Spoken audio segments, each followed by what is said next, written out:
She pulled a dying wolf from the ice. He was a king, and now they both had a price on their heads. Mara Vance made the worst decision of her life on the coldest night of winter. She saved someone. In a world where power devours the weak and survival means staying invisible, she dragged an alpha king from death's grip. Now the same enemies who tried to kill him are hunting her. But Mara didn't survive this long by playing it safe. Stick around to see how one outcast rewrites the rules of an entire kingdom. Hit that like button and drop a comment with your city. Let's see where you're watching from. The river wasn't supposed to be open. Mara Vance stood at the tree line, breath misting in the frozen air, staring at the gash of black water cutting through ice that should have been solid for another month. The forest around her was silent in that particular way that meant trouble. No birds, no wind rustling through the pines, nothing but the distant crack and groan of shifting ice. She should have turned around right there. Should have, but didn't, because desperation makes you stupid, and Mara hadn't eaten anything substantial in 4 days. The rabbit snares she'd set had all come up empty, and the winter stores she'd carefully rationed were down to a handful of dried berries and some questionable jerky that might have been older than she was willing to admit. So when she'd spotted wolf tracks heading toward the river crossing, she'd followed them. Fresh tracks meant fresh meat, and Mara had learned a long time ago that survival meant taking risks other people wouldn't. She just hadn't expected the tracks to lead her to this. There was something in the water, something large and dark, caught in the current where the ice had broken away. At first, Mara thought it was a log, debris from upstream, maybe a fallen tree finally working its way downstream after the thaw that shouldn't have happened. But logs didn't move like that. Logs didn't struggle. Damn it. She didn't say it loud. Didn't need to. The word was more of an exhale, a recognition of what she was about to do and how incredibly, monumentally foolish it was. Because that wasn't a log. It was a wolf. A massive gray wolf, and it was drowning. Mara's fingers were already numb inside her threadbare gloves as she picked her way down the riverbank. The ice at the edges was thinner than it looked, translucent and treacherous. Each step was a negotiation between speed and caution, and she was losing time. The wolf had stopped struggling.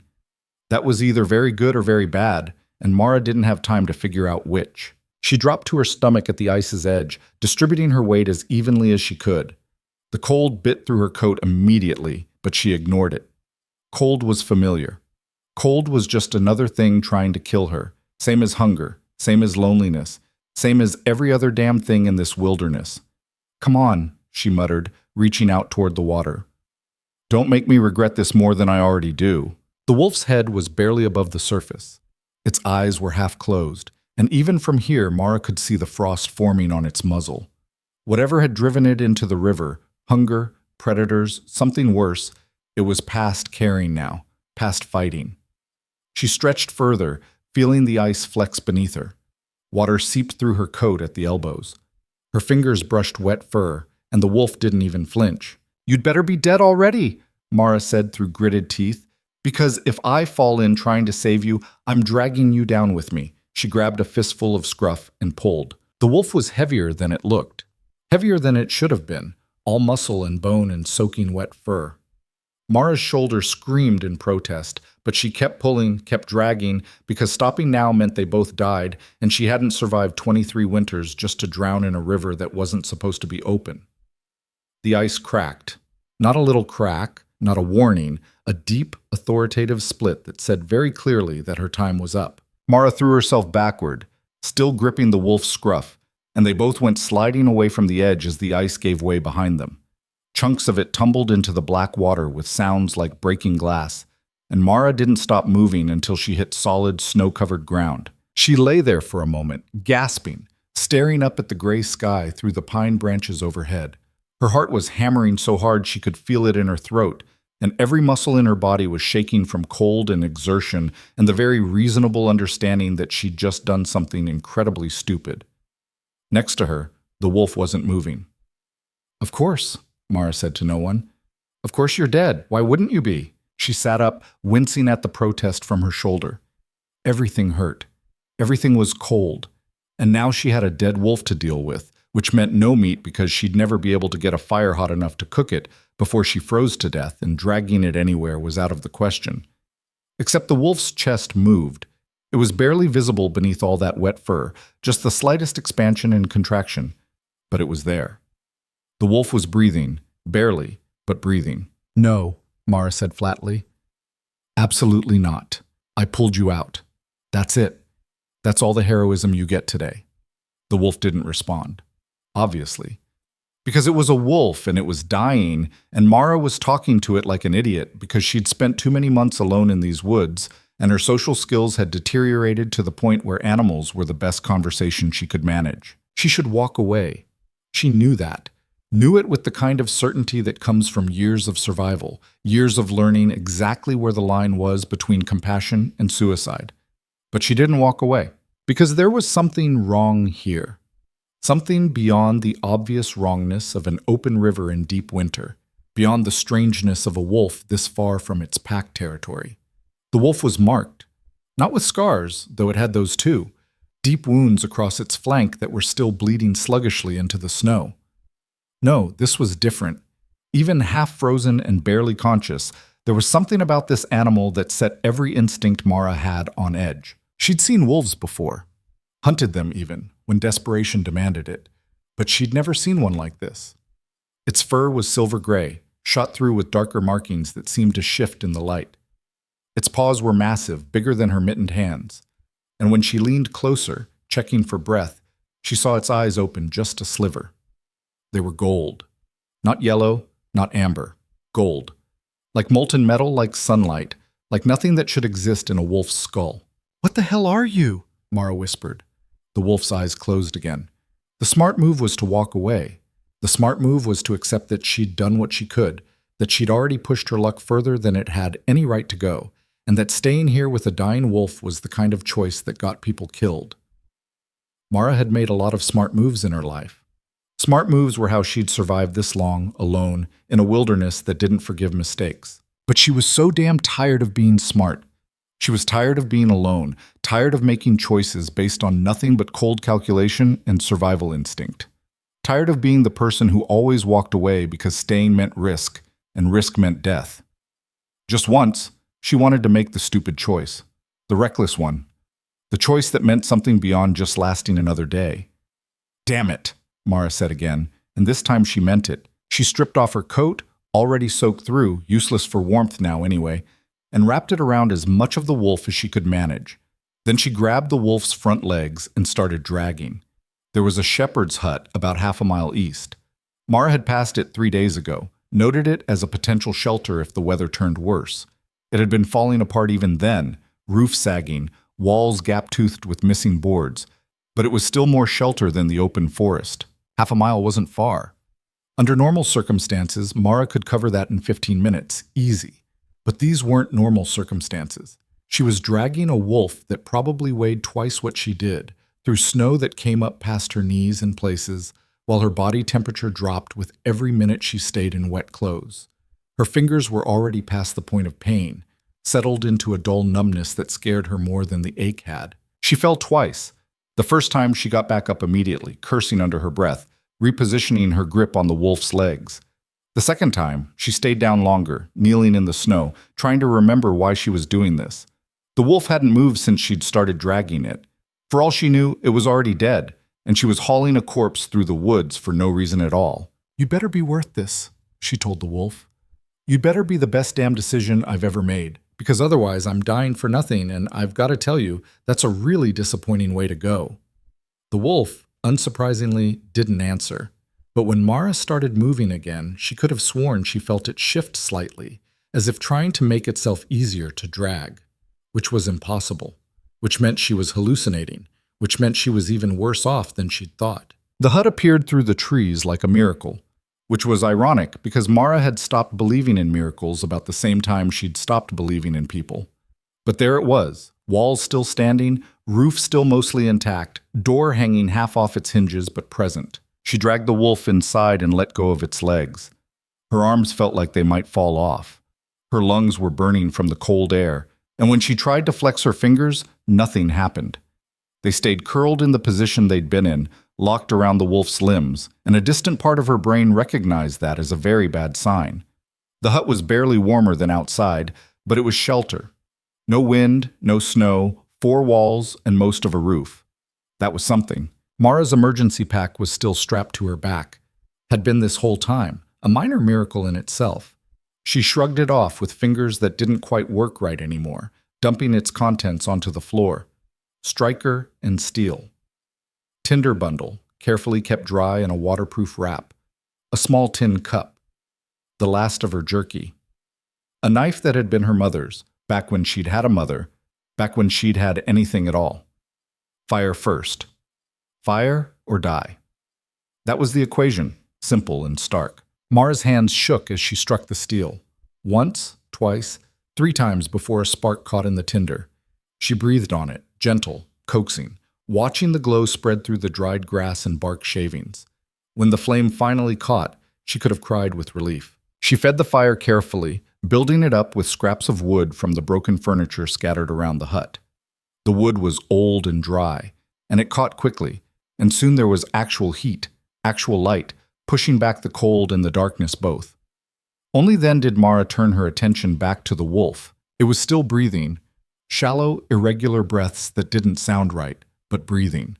The wounds on its flank had stopped bleeding, but they looked bad. Deep slashes, like something with claws had tried to gut it. Not another wolf. The marks were wrong for that. "What happened to you?" Mara asked, kneeling beside it. "What were you running from?" She didn't expect an answer. Didn't get one, either. But as she examined the wounds more closely, trying to figure out if there was anything she could do beyond keeping the wolf warm and hoping, she noticed something else. The wolf was changing, not dramatically, not obviously, but the proportions were shifting, the limbs lengthening, the muzzle shortening. The fur seemed to ripple, and beneath it Mara could see skin. Human skin. "No," she said, scrambling backwards so fast she nearly fell into the fire. "No, no, absolutely not." Because she knew what this was. Everyone knew what this was. Even outcasts like her, especially outcasts like her. You didn't survive on the edges of civilization without learning the rules, without knowing exactly what kind of things walked in the darkness beyond the firelight. Shifters were real. Not common, not even particularly numerous, but real. And they didn't mix with humans, not willingly, not unless they wanted something. They had their own territories, their own rules, their own wars that regular people were smart enough to stay far away from. And apparently, Mara had just dragged one out of a frozen river. The transformation continued, slow and visceral, bones reforming beneath skin, muscle, and sinew rearranging themselves. It looked painful. It looked wrong, in a fundamental way that made Mara's hindbrain scream at her to run. But she didn't run. Couldn't, really. She'd used up all her strength getting here, and the cold had sunk so deep into her bones that standing was questionable, let alone running. So she watched, horrified and fascinated in equal measure, as the wolf became something else, became someone else. When it was over, when he was over, Mara found herself staring at a naked man, which was awkward, but less immediately concerning than the fact that he was covered in wounds and didn't appear to be breathing. She lunged forward, pressing 2 fingers to his throat, searching for a pulse. For a long moment, she felt nothing, and her stomach dropped because she hadn't just killed herself saving a wolf. She'd killed herself saving a person, which was somehow even worse. Then she felt it. Faint, irregular, but there. A heartbeat. "Thank God," Mara breathed, then immediately felt stupid because she'd stopped thanking any kind of deity years ago. The man was huge. Even unconscious and curled on his side, she could tell he was easily over 6 feet, broad-shouldered and heavily muscled in a way that suggested he'd never missed a meal in his life. Which made the state of him even more disturbing, because people who looked like this, people who were clearly warriors or soldiers or something equally dangerous, didn't end up half dead in frozen rivers by accident. The wounds on his side were worse than she'd thought. 4 parallel gashes, deep enough that she could see muscle and possibly bone beneath the torn flesh. They weren't bleeding much anymore, but they needed to be cleaned and closed if he was going to survive the night. Mara looked at her supplies, then at the man, then at her supplies again. She had a needle and thread in her pack. She had water from melted snow boiling in the tin cup over the fire. She had a knife that was reasonably clean, and she'd stitched wounds before, on herself, on the occasional animal she'd intended to eat later. But she'd never stitched another person. Never been responsible for someone else's survival like this. You'd better live, she told the unconscious man. You'd better live because I didn't haul you through half a forest just to watch you die in a shepherd's hut. She got to work. The cleaning was the worst part. Even unconscious, the man flinched when she poured the hot water over the wounds, and Mara had to use most of her remaining strength to keep him still enough to work. The gashes were deeper than she'd feared, ragged and vicious, and it took her longer than she wanted to admit to clean out all the debris. Bits of cloth, what looked like wood splinters, something dark that might have been poison. Poison. That was a cheerful thought. The stitching went better. Her hands had finally stopped shaking, warmed by the fire and by work, and the neat, careful stitches her mother had taught her came back like muscle memory. She worked in silence, focused entirely on the task, on keeping each stitch even and tight, on closing the wounds before infection could set in. By the time she finished, her hands were stained with blood and her back was screaming from being hunched over for so long. But the wounds were closed, bandaged with strips torn from her spare shirt, and the man's breathing seemed slightly steadier.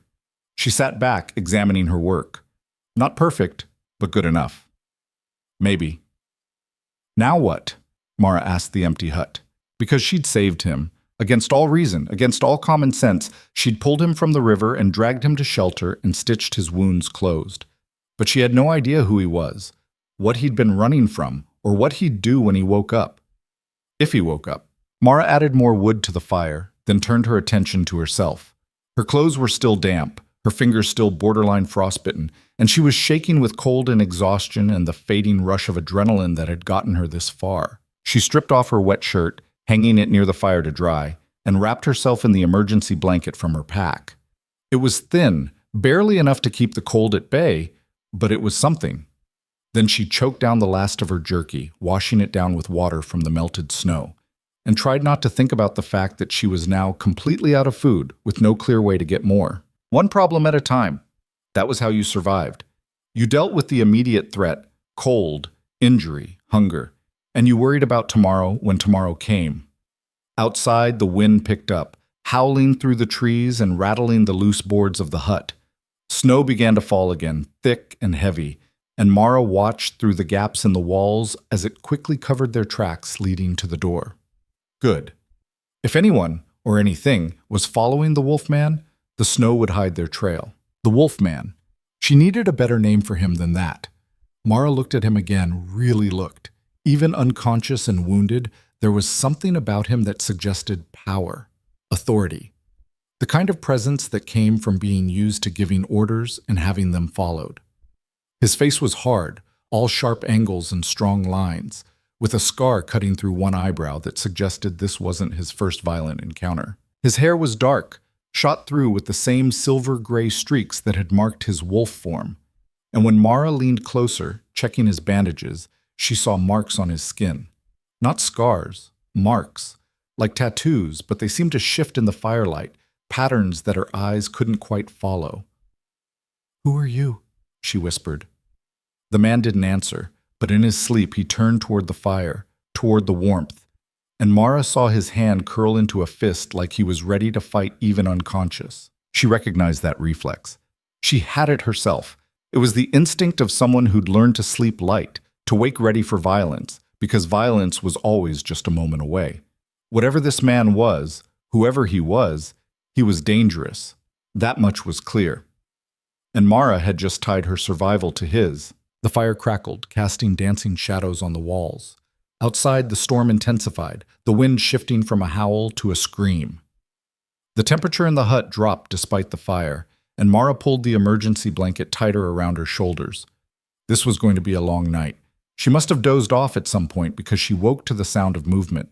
The man was shifting, restless, his breath coming in short gasps. Mara scrambled over to him, pressing a hand to his forehead.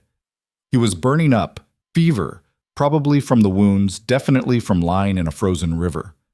"No, no, no," Mara muttered, grabbing the tin cup and refilling it with snow to melt. She needed to get his temperature down, needed to keep him hydrated, needed to... His hand shot out, grabbing her wrist with shocking strength. Mara froze. The man's eyes were open. Not fully, just slits of molten gold, but open. And they were fixed on her with an intensity that made her breath catch. "Who?" His voice was a rasp, barely audible. Who are you? Nobody, Mara said automatically, trying to pull her wrist free. His grip didn't loosen. Let go! Where? He tried to sit up, winced, and fell back with a sharp exhale of pain. Where am I?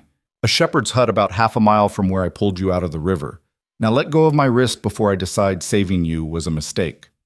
To her surprise, he did. His hand fell away, and he closed his eyes again, breathing hard. The river. I remember. The ice. The ice broke. You were drowning. I dragged you out. Mara kept her voice flat, factual. You were injured. I stitched the wounds. You've got a fever now, so I need you to drink some water and then go back to sleep.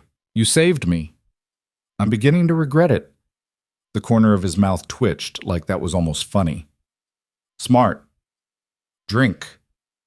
Mara held out the cup, and after a moment's hesitation, the man took it. His hands shook, but he managed to get most of the water down before handing it back. Thank you, he said quietly. Mara shrugged. Thank me by living through the night. Otherwise, I wasted a lot of effort for nothing. What's your name? She hesitated, then figured it didn't matter. If he was going to kill her, her name wouldn't change that. Mara. Mara Vance. Mara, he repeated, like he was committing it to memory. I don't care, Mara interrupted. I don't need to know who you are or what you were running from. You'll be gone by morning, and we'll both forget this happened. I can't leave yet.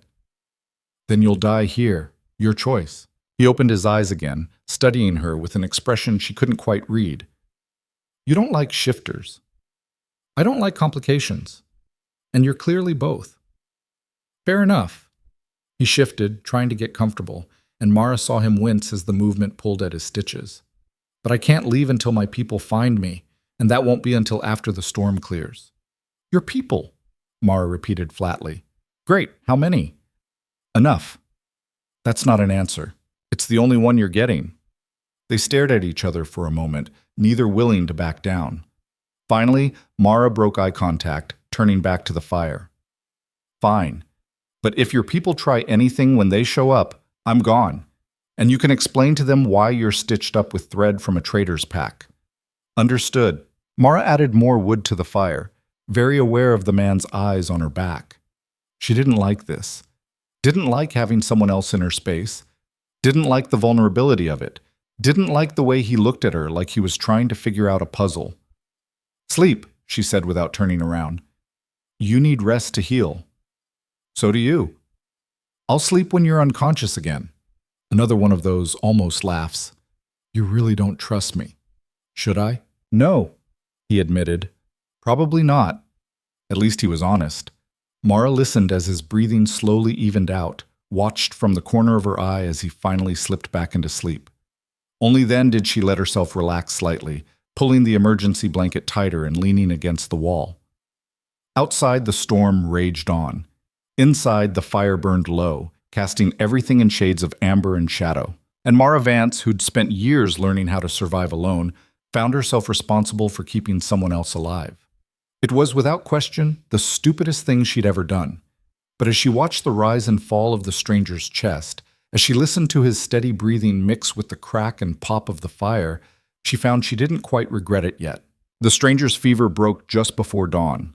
Mara woke to find him watching her, those unsettling gold eyes sharp and alert despite the pallor of his skin. She'd fallen asleep sitting up, her back against the wall, the emergency blanket pooled around her waist.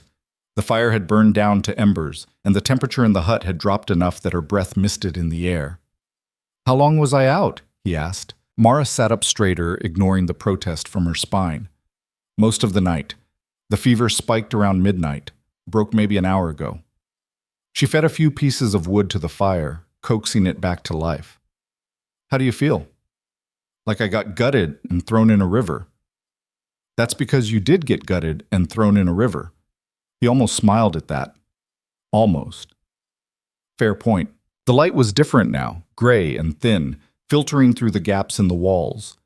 The storm had passed sometime during the night, leaving behind a silence that felt almost heavy. Mara moved to the door, pushing it open far enough to see outside. Snow. Everywhere. At least 2 feet had fallen, maybe more in the drifts. Their tracks from yesterday were completely buried, which was good for hiding, but bad for absolutely everything else. No tracks meant no hunting, no way to set snares, no chance of finding food until the snow settled. "We're snowed in," she said, more to herself than to him. "How much food do you have?" Mara turned back to face him. "None. I ate the last of it before you woke up the first time." He absorbed that without visible reaction. "Water?" "Snow. As much as we want." She gestured to the gaps in the roof where snow was already accumulating. "But melting it takes fuel, and we're burning through the wood faster than I'd like." "Then we need to ration the fire." "I know how to ration a fire," Mara snapped. "I've been surviving winters on my own since before you were—" She stopped, realizing she had no idea how old he actually was. Shifters aged differently, lived longer. He could be 20 or he could be 200 for all she knew. "Since before I was what?" He was definitely amused now, which irritated her more than it should have. "Never mind. Point is, I know what I'm doing." "I don't doubt it." He tried to sit up, managed to get halfway before the pain stopped him. His jaw tightened, but he didn't make a sound. "I need to move. Need to see how bad the damage is." "The damage is 4 deep gashes across your ribs that I spent 2 hours stitching closed. You move too much, those stitches tear open, and I don't have enough thread to do it again." "I heal fast." "Not that fast, trust me, I've seen the wounds. You're not going anywhere for at least a day, probably 2. He looked at her for a long moment, and Mara got the distinct impression he was weighing whether to listen or ignore her completely. Finally, he settled back down with a grimace. "Fine. 2 days. But then we move." "We?" Mara raised an eyebrow. "There's no we here. When you're healed enough to walk, you go your way, and I go mine." "It's not that simple." "It is exactly that simple." "No," he said, and his voice carried an edge now, something that made the air in the hut feel heavier. "It's not. You saved my life, Mara. That means anyone who is trying to kill me will now be trying to kill you too." The words hit her like a physical blow. She'd known, on some level, that saving him was dangerous, but hearing it stated so baldly, so matter-of-factly, made it real in a way it hadn't been before. "Who's trying to kill you?" "People I trusted." His mouth twisted into something that wasn't quite a smile. "People who decided they'd prefer someone else in my position." "And what position is that?" He studied her face like he was trying to decide how much to tell her. "Alpha King of the Northern Territories." Mara laughed. She couldn't help it. The whole situation was so absurd that laughter was the only reasonable response. "Right, and I'm the Queen of the Southern Seas." "I'm serious. So am I." "If you're really an Alpha King, then I'm—" She stopped because his expression hadn't changed. He wasn't joking, wasn't exaggerating. He actually expected her to believe this. "You're insane," she said flatly. "I'm telling you the truth. The truth is you're a shifter who got on the wrong side of someone powerful and ended up in a river. That doesn't make you royalty. It makes you unlucky." "My name is Cale Rowan," he said, pronouncing each word carefully. "I rule the Northern Territories from the Frost Peak Mountains to the River Shale. 3 weeks ago, someone in my inner circle poisoned my food with wolfsbane and silver dust. I survived long enough to shift and run, but they caught up with me at the river crossing.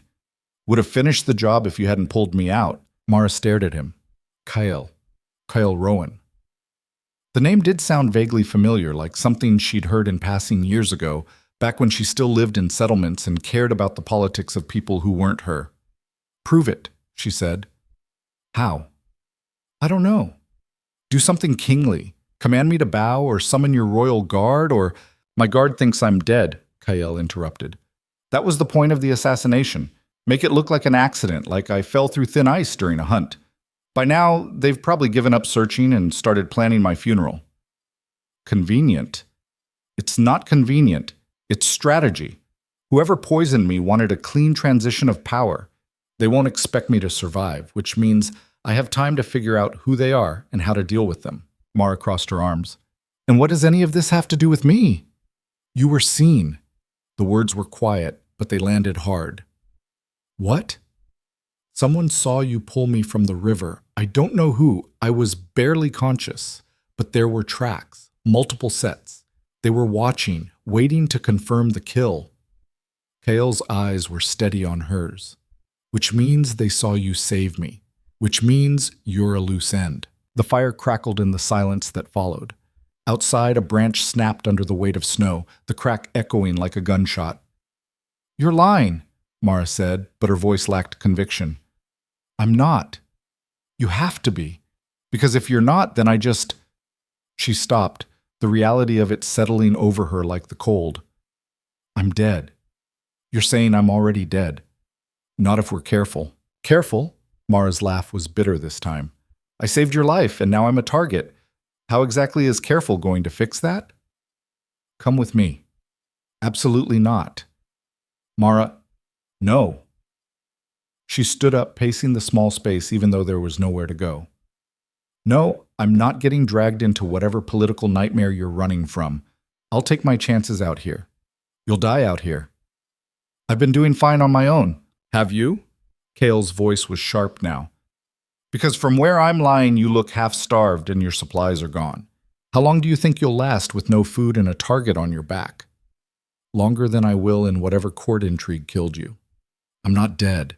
"You should be. You would be if I hadn't—" Mara cut herself off, pressing her palms to her eyes. This wasn't happening. This couldn't be happening. She just wanted to survive the winter. That was all.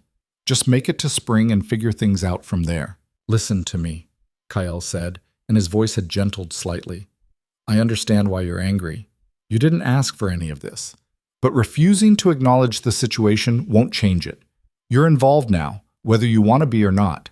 The only question is whether you face it alone or with someone who has resources to help you." "Resources." Mara dropped her hands, glaring at him. "You're wounded and stranded in a shepherd's hut with no food and no backup.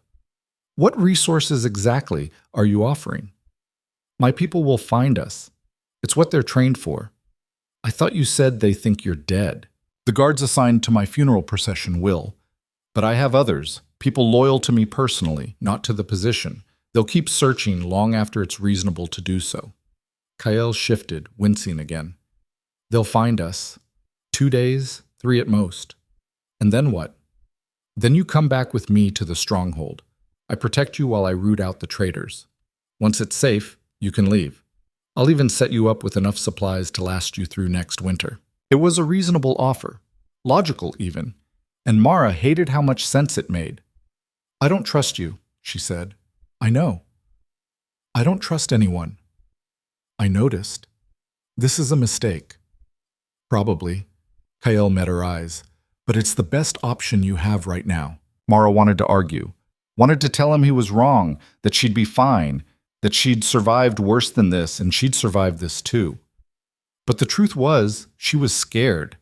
More scared than she'd been in years because for the first time in a long time, the threat wasn't something she could predict or prepare for. She'd fought cold and hunger and loneliness. She'd never fought politics. 2 days, she said finally. "Your people have 2 days to show up. If they don't, I'm gone." "Fair enough." Mara returned to her spot by the wall, wrapping the emergency blanket around her shoulders. The fire was burning steadier now, pushing back the cold, but she still felt chilled all the way through.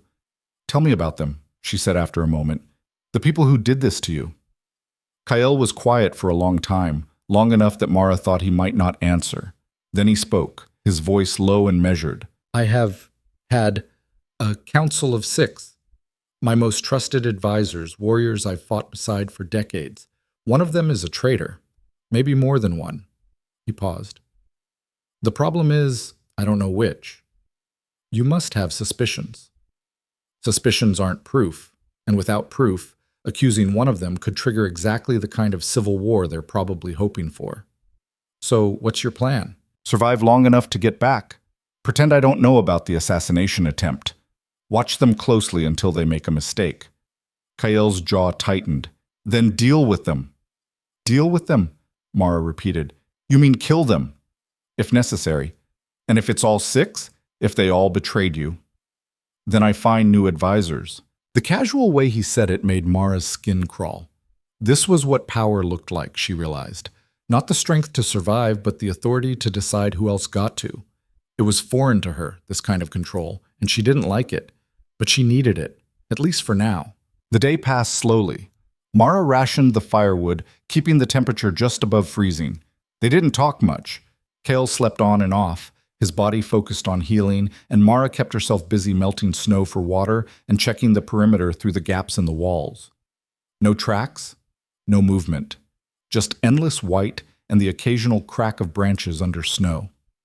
It should have been peaceful. It wasn't. By the second day, Kyle was moving more easily.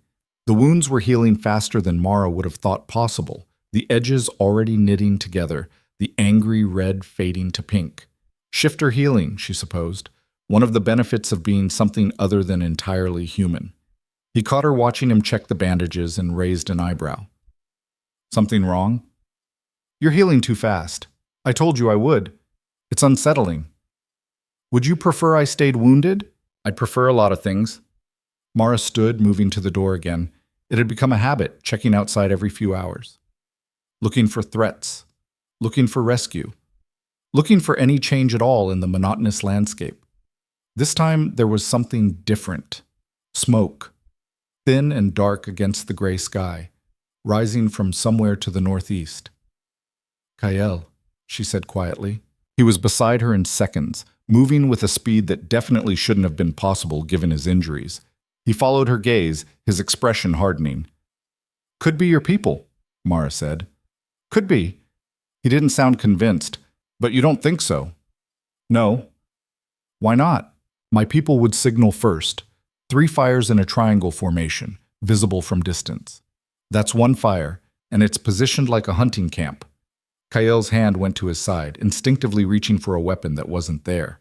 Someone's tracking. Tracking what? You said the snow would have covered our trail. Not tracking our trail. Tracking the area. They're doing a sweep, making sure I'm actually dead. He pulled back from the door. We need to leave. Now. You can barely walk. I can run if I have to. Mara looked at him, at the tight lines around his mouth, the way he was holding his injured side, the determination in his eyes that couldn't quite hide the pain beneath it. This is insane, she said. I know. We have no supplies, no weapons. You're half healed at best. I know. We'll probably die out there. We'll definitely die if we stay here. Kyle met her eyes. Your choice, but make it fast because they're getting closer. Mara looked at the smoke again. It was thicker now, darker, closer. Whoever had made that fire knew what they were doing, knew how to track in winter conditions, knew how to hunt. And they were hunting Kyle, which meant they were hunting her too. Damn it, she muttered, grabbing her pack. She threw in the emergency blanket, the tin cup, her striker, and steel. Everything else, the extra shirt she'd torn up for bandages, the bits of furniture they'd been burning, she left behind. Too heavy. Too slow. Kale was already at the door, scanning the forest. Northeast is out.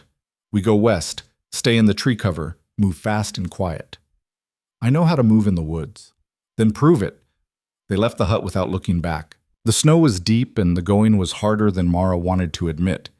Kale moved well for someone who'd been gutted 2 days ago. But she could see the strain in every step, the way he favored his left side, the increasingly tight set of his jaw. They'd been moving for maybe 20 minutes when Mara heard it. Voices, distant but getting closer. Male voices, multiple speakers, calling to each other in a language she didn't recognize. Kale grabbed her arm, pulling her behind a cluster of pine trees. His grip was strong, controlled, but she could feel the slight tremor in his fingers. How many? She whispered. At least 4. Maybe more. He was listening intently, head tilted.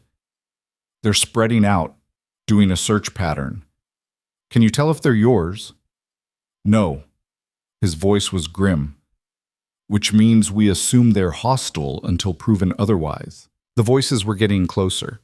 Mara could make out individual words now, though she still didn't understand the language, but she understood the tone. Businesslike, efficient. These were professionals. Kyle's hand tightened on her arm. When I say run, you run. Don't look back, don't wait for me. Head due west until you hit the stream bed, then follow it south. I'm not leaving you. You don't have a choice. Like hell I don't. Mara's, a shout cut him off. One of the voices, suddenly sharp with excitement. They'd found something. They'd found the hut. Kyle swore softly. Move. Now. They ran. Mara had spent years learning how to move quietly through the forest, how to step lightly and avoid breaking branches, how to be invisible when invisibility meant survival. But quiet didn't matter anymore. Speed was all that counted. Behind them, the shouts intensified. Someone had spotted their tracks. Kael was faster than she expected, even injured. He moved like the wolf he'd been, low and quick, finding paths through the snow that Mara would have missed. She followed his lead, trusting his instincts over her own. The stream bed appeared suddenly, a dark gash cutting through the white. The water was frozen at the edges, but still running in the center, fast and black and deadly cold. "Cross or follow?" Mara gasped. Kael didn't hesitate. "Cross. Water will hide our scent." Of course it would. And it would also probably kill them. But apparently that was less of a concern than being caught. Kael went first, wading into the water with a sharp intake of breath that he couldn't quite suppress. The current caught at him immediately, and Mara saw him stagger, saw him fight to keep his footing. She followed, and the cold was instant and absolute. It drove the air from her lungs, made her muscles seize, turned her legs to stone. The water was only knee-deep, but it felt like drowning. Kael grabbed her hand, pulling her forward, and together they fought across the stream. 10 steps. 15. 20. Each one harder than the last, each one a small war against the current and the cold and the exhaustion. They made it to the far bank and collapsed behind a fallen log, both of them shaking violently. The voices had reached the stream bed. Mara could hear them clearly now, arguing. One wanted to cross, to keep pursuing. Another was more cautious, pointing out that they'd lost the trail, that the water would wash away the scent. A third voice cut through the argument, older, authoritative, giving orders. The pursuit stopped. Mara didn't dare breathe, didn't dare move. She pressed herself against the frozen ground behind the log and listened as the voices gradually faded, heading back the way they'd come. Minutes passed, then more. The forest fell silent. Finally, Kael moved, sitting up slowly. "They're gone. For now." Mara's teeth were chattering so hard she could barely speak. "We need fire. We need it now or we're dead." "Can't risk it. Smoke will give away our position." "Then we die of cold instead of being killed by your enemies. Great plan." Kael looked at her, and for the first time since she'd met him, she saw uncertainty in his eyes. He was weighing the risks, calculating probabilities, trying to decide which death was more acceptable. "There's a cave system about 2 miles west," he said finally. "We can shelter there, build a small fire deep inside where the smoke will dissipate. But we have to move now, before our clothes freeze solid." 2 miles. Yes. Mara looked down at herself. Her pants were soaked from the knees down, already stiffening in the cold. Her boots were full of water. She couldn't feel her feet. 2 miles might as well have been 20, but staying here meant dying, so she forced herself to stand. "Lead the way," she said. Kael nodded and started walking. Mara followed and tried very hard not to think about the fact that she was trusting a man she barely knew to keep her alive in conditions that had already nearly killed them both. The 2 miles were the longest of Mara's life. Every step was agony, her wet clothes clinging to her like ice, her feet numb and clumsy. Kael wasn't doing much better. She could see him limping now, the injury finally catching up with him, but he didn't slow down and neither did she. The cave, when they finally reached it, was less of a cave and more of a crack in a limestone cliff face. But it was shelter, and it went deeper than it looked, and that was enough. They stumbled inside, and Mara immediately started stripping off her wet clothes with fingers that barely worked. Modesty was a luxury neither of them could afford. Hypothermia was a certainty if they didn't get warm and dry soon. Kael was doing the same, peeling off his wet pants with visible difficulty. The bandages on his side were soaked through, tinged pink with fresh blood. "Your stitches," Mara said. "They'll hold." "They won't if you keep pushing like this." "Then I'll bleed." He looked at her, and his voice was flat. "We get warm first. Everything else is secondary." He was right, and Mara hated it. She built the fire deeper in the cave, where the smoke would rise and dissipate through cracks in the stone ceiling. The wood was harder to find here, but there was some deadfall nearby that was dry enough to burn. The striker sparked on the third try, and she nursed the flame to life with a care born of desperation. When the fire finally caught and held, the relief was almost overwhelming. They huddled near the flames, wrapped in the emergency blanket together because they only had one. And body heat was survival. It should have been awkward. It wasn't. They were both too focused on not dying to care about propriety. "We can't stay here long," Kael said after a while. His voice was rough, strained. "They'll expand the search." "How long?" "Until morning. Then we move again." "To where?" "There's a safe house 3 days north. If we can reach it, we can signal my people from there." 3 days. Mara closed her eyes. "With no food and barely any supplies." "I know. This is a terrible plan. It's the only plan we have." She wanted to argue, wanted to point out all the ways this could go wrong, all the reasons they'd never make it. But she was too tired, too cold, too scared. Instead, she said, "Tell me something." "What?" "Anything. I need to hear something other than my own thoughts right now." Kyle was quiet for a moment. Then he said, "When I was young, maybe 10 years old in human years, I got lost in a snowstorm. I'd gone out hunting with my father and wandered off chasing a deer. By the time I realized I was lost, the storm had erased all my tracks. I couldn't find my way back." "What did you do?" "I panicked, ran in circles for hours until I was too exhausted to move. Then I dug into a snowdrift and waited to die." He paused. "My father found me 3 days later, more dead than alive. He said the only reason he kept looking was because he refused to believe I could be that stupid." Despite everything, Mara almost smiled. "And were you? That stupid?" "Apparently, but I learned something that day." "What?" "That survival isn't about being smart or strong. It's about being too stubborn to quit." Kale looked at her. "You have that. I saw it when you pulled me from the river. You didn't save me because it was smart. You did it because giving up wasn't in you. I'm starting to think giving up might have been the better option." "Maybe, but you didn't, and now we're both here." His voice dropped. "And we're both going to survive this, because neither of us knows how to quit." Mara wanted to believe him, wanted to think that stubbornness was enough, that willpower could overcome odds this bad. But as the fire burned low and the cold crept back in, as she listened to the wind howling outside their fragile shelter, she couldn't shake the feeling that they'd already lost, that the only question left was how long it would take them to die. They didn't die that night, though Mara spent most of it convinced they would. The fire guttered out before dawn, and the cold settled in like something alive, something hungry. Mara pressed closer to Kael, shivering so violently her ribs ached, and tried not to think about the fact that this was how people froze to death, slowly, gradually, with just enough consciousness left to know what was happening. Kael's arm tightened around her. "Stay awake." "Trying. Try harder."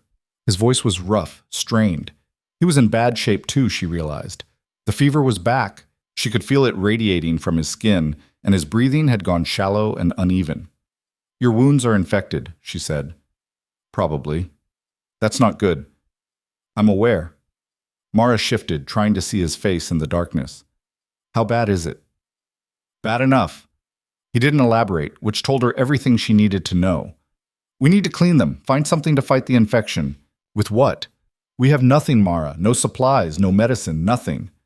"There are plants, wintergreen, willow bark. Buried under 2 feet of snow in a forest, neither of us knows well enough to navigate safely." Kael's hand found hers in the darkness, squeezed once. "We keep moving at first light. That's all we can do." But when first light came, Kael couldn't stand. Mara woke to find him trying, watched him get halfway up before his legs gave out, and he collapsed back against the cave wall with a curse that would have been impressive if it hadn't been so obviously born of pain. "Don't," he said when she moved toward him. "Don't waste your energy. You can't walk." "I know that." "Then what's the plan?" Kael closed his eyes. In the gray morning light filtering into the cave, he looked worse than he had in the shepherd's hut, pale, drawn, with dark shadows under his eyes, and a sheen of sweat on his forehead despite the cold. "You go," he said finally. "Head north. 3 days, maybe less if you push hard. Find the safe house and signal my people." "No." "Mara," I said no. She was already moving, checking his bandages. They were worse than she'd feared, soaked through with blood and something else, something that smelled wrong. The infection was spreading fast. "I'm not leaving you here to die. If you stay, we both die." Then we both die." She met his eyes. "I didn't drag you out of a frozen river just to abandon you in a cave. That's different. That was— What? Stupidity? Bad judgment?" Mara stripped off the ruined bandages, trying not to flinch at what she saw beneath. The wounds had reopened, the edges inflamed and weeping. "You said it yourself. I'm too stubborn to quit. So stop trying to make me." Kyle stared at her for a long moment. Then, unexpectedly, he laughed. It was a broken sound, more pain than humor, but it was genuine. "You're insane," he said. "You keep saying that like it's news." Mara sat back on her heels. "I'm going to find willow bark. There has to be some around here somewhere." "Mara, you can't. Watch me." She left before he could argue further, stepping out into a morning so cold it burned her lungs. The sky was clear, which was both good and bad. Good because it meant she could see, could navigate. Bad because it meant no snow to cover their tracks, no weather to hide behind if those hunters came back. The forest was silent except for the occasional crack of ice-laden branches. Mara moved carefully, scanning the ground for any sign of the plant she needed. Willow was common near water, but the stream was too far and too exposed. She needed to find something closer, something she could gather quickly. It took her nearly an hour, and by the time she found a stand of young willow trees growing in a sheltered depression, her hands were numb and her feet were screaming. But she stripped bark from 3 different branches, stuffed it into all her pockets, and headed back. Kyle was unconscious when she returned. Not asleep, unconscious. There was a difference in the way he breathed, shallow and irregular, and when Mara pressed her hand to his forehead, his skin was burning. "No," she said aloud. "No, you don't get to do this. Not now." She built up the fire with shaking hands, then crushed the willow bark between 2 rocks and added it to snow melted in the tin cup. The resulting tea was bitter and probably not strong enough, but it was something. Getting it into Kyle was harder. She had to prop him up, had to force his mouth open and pour the liquid in a little at a time, making sure he swallowed. He fought her weakly, delirious, muttering words in that language she didn't understand. "Come on," Mara said, her voice breaking. "Come on, damn you, don't quit on me now." She got most of the tea into him, then cleaned the wounds as best she could with what little clean water she had left. They needed proper medicine, needed antibiotics or whatever shifters used to fight infection. They needed help. They needed a miracle, and Mara had stopped believing in those a long time ago. She was rebandaging the wounds with strips torn from her own undershirt when she heard it. Howls. Distant but unmistakable. Multiple voices, calling and answering in a pattern that sounded almost like communication. Wolves. Real ones or shifters, she couldn't tell. But they were close, and they were searching. Mara's first instinct was to run. Grab what little they had and disappear deeper into the cave system, hope the darkness would hide them. But one look at Kyle told her that wasn't an option. He couldn't move, couldn't run, could barely breathe, which meant she had to make a choice. The howls came again, closer now, definitely moving in their direction. Mara stood up, her heart hammering. Every survival instinct she'd honed over years of living alone screamed at her to save herself, to slip away while she still could. Kyle had said it himself. She didn't owe him anything. She'd already done more than any reasonable person would. But reason had nothing to do with why she'd pulled him from the river. Had nothing to do with why she'd stayed through the fever, through the flight, through everything that came after. She'd stayed because for the first time in years she wasn't alone. Because having someone else to keep alive gave her a reason to keep herself alive. Because walking away would mean going back to a life where survival was the only goal and nothing else mattered. And she was so tired of that life. So Mara Vance, who'd spent years learning to be invisible, who'd survived by staying quiet and keeping her head down and never ever drawing attention to herself, stepped out of the cave and made herself seen. She stood at the cave entrance, arms spread wide, and waited. The wolves appeared within minutes. 5 of them, massive and gray, moving through the trees with coordinated precision that confirmed they weren't just animals. They were shifters, and they were hunting. They stopped when they saw her, forming a loose semicircle. Yellow eyes watched her with an intelligence that made her skin crawl. "I'm unarmed," Mara called out, keeping her voice steady. "I'm not a threat." The largest wolf, a huge male with a scarred muzzle, growled low. It wasn't a question, it was a warning. "There's an injured man in this cave," Mara continued. He needs help, medical attention. The scarred wolf took a step forward. Mara forced herself not to move, not to show fear, even though her heart was trying to beat its way out of her chest.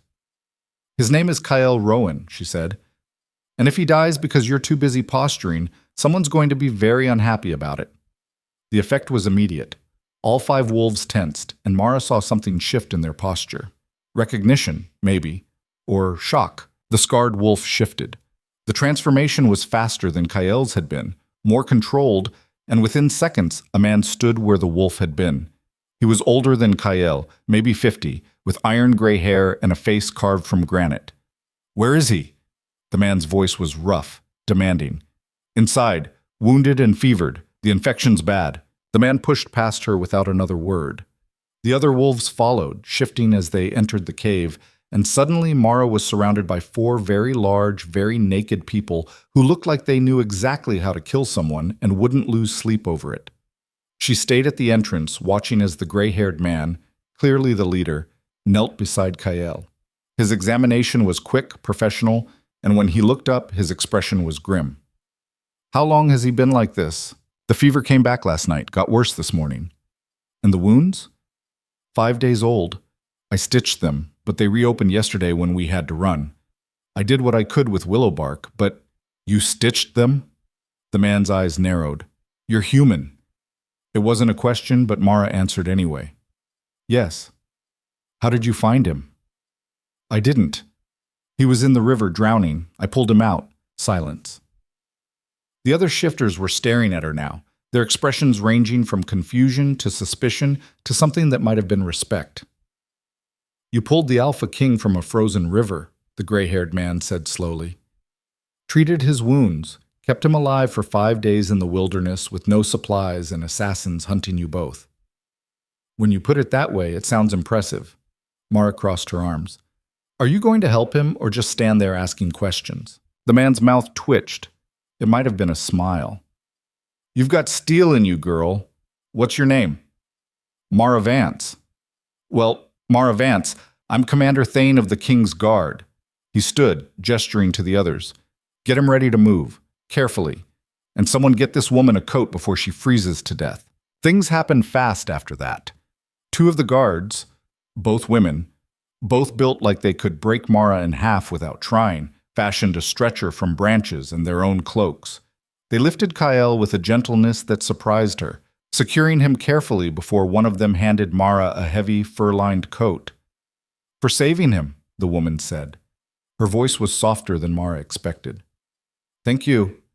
Mara pulled on the coat, nearly crying at the warmth. "Is he going to be okay?" "If we get him back to the stronghold in time, yes." The woman glanced at Kyle's unconscious form.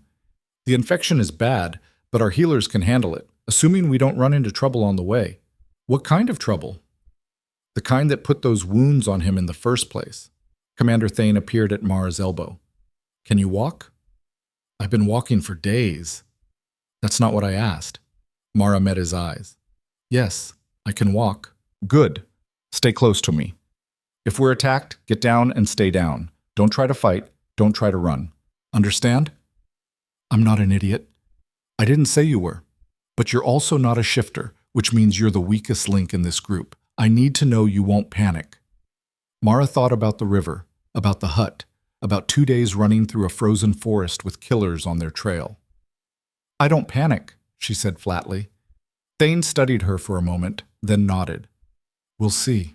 They moved out within minutes, the guards carrying Kyle's stretcher between them, while the others ranged ahead and behind, watching for threats. Mara stayed close to Thane like he'd ordered, matching his pace even though her legs were screaming and her feet felt like blocks of ice. The stronghold was apparently a full day's travel north. Normally it would be less, Thane explained as they walked, but with Kyle injured and the threat of attack, they were taking a longer, more defensible route. "How did you find us?" Mara asked after they'd been walking for an hour. "We didn't. We were searching the western quadrant when we picked up Wolf's sign. Followed it here." Thane glanced at her. "You were lucky." "I don't feel lucky." "You're alive." "That's lucky enough." They walked in silence for a while. Mara's mind was churning, trying to process everything that had happened, everything that was still happening. She'd gone from alone and starving to traveling with the king's guard in less than a week. It didn't feel real. "What happens when we get to the stronghold?" she asked finally. "That depends." "On what?" "On who tried to kill the king. On whether they're still a threat. On what Kael decides to do about it." Thane's expression was unreadable. "And on you." "Me?" "You're a witness. You saw him at his weakest, saw him wounded and vulnerable. That makes you valuable." He paused. "Or dangerous, depending on perspective." The implication settled over Mara like frost. "You think someone might try to kill me. I think someone already tried to kill the king, and you helped him survive.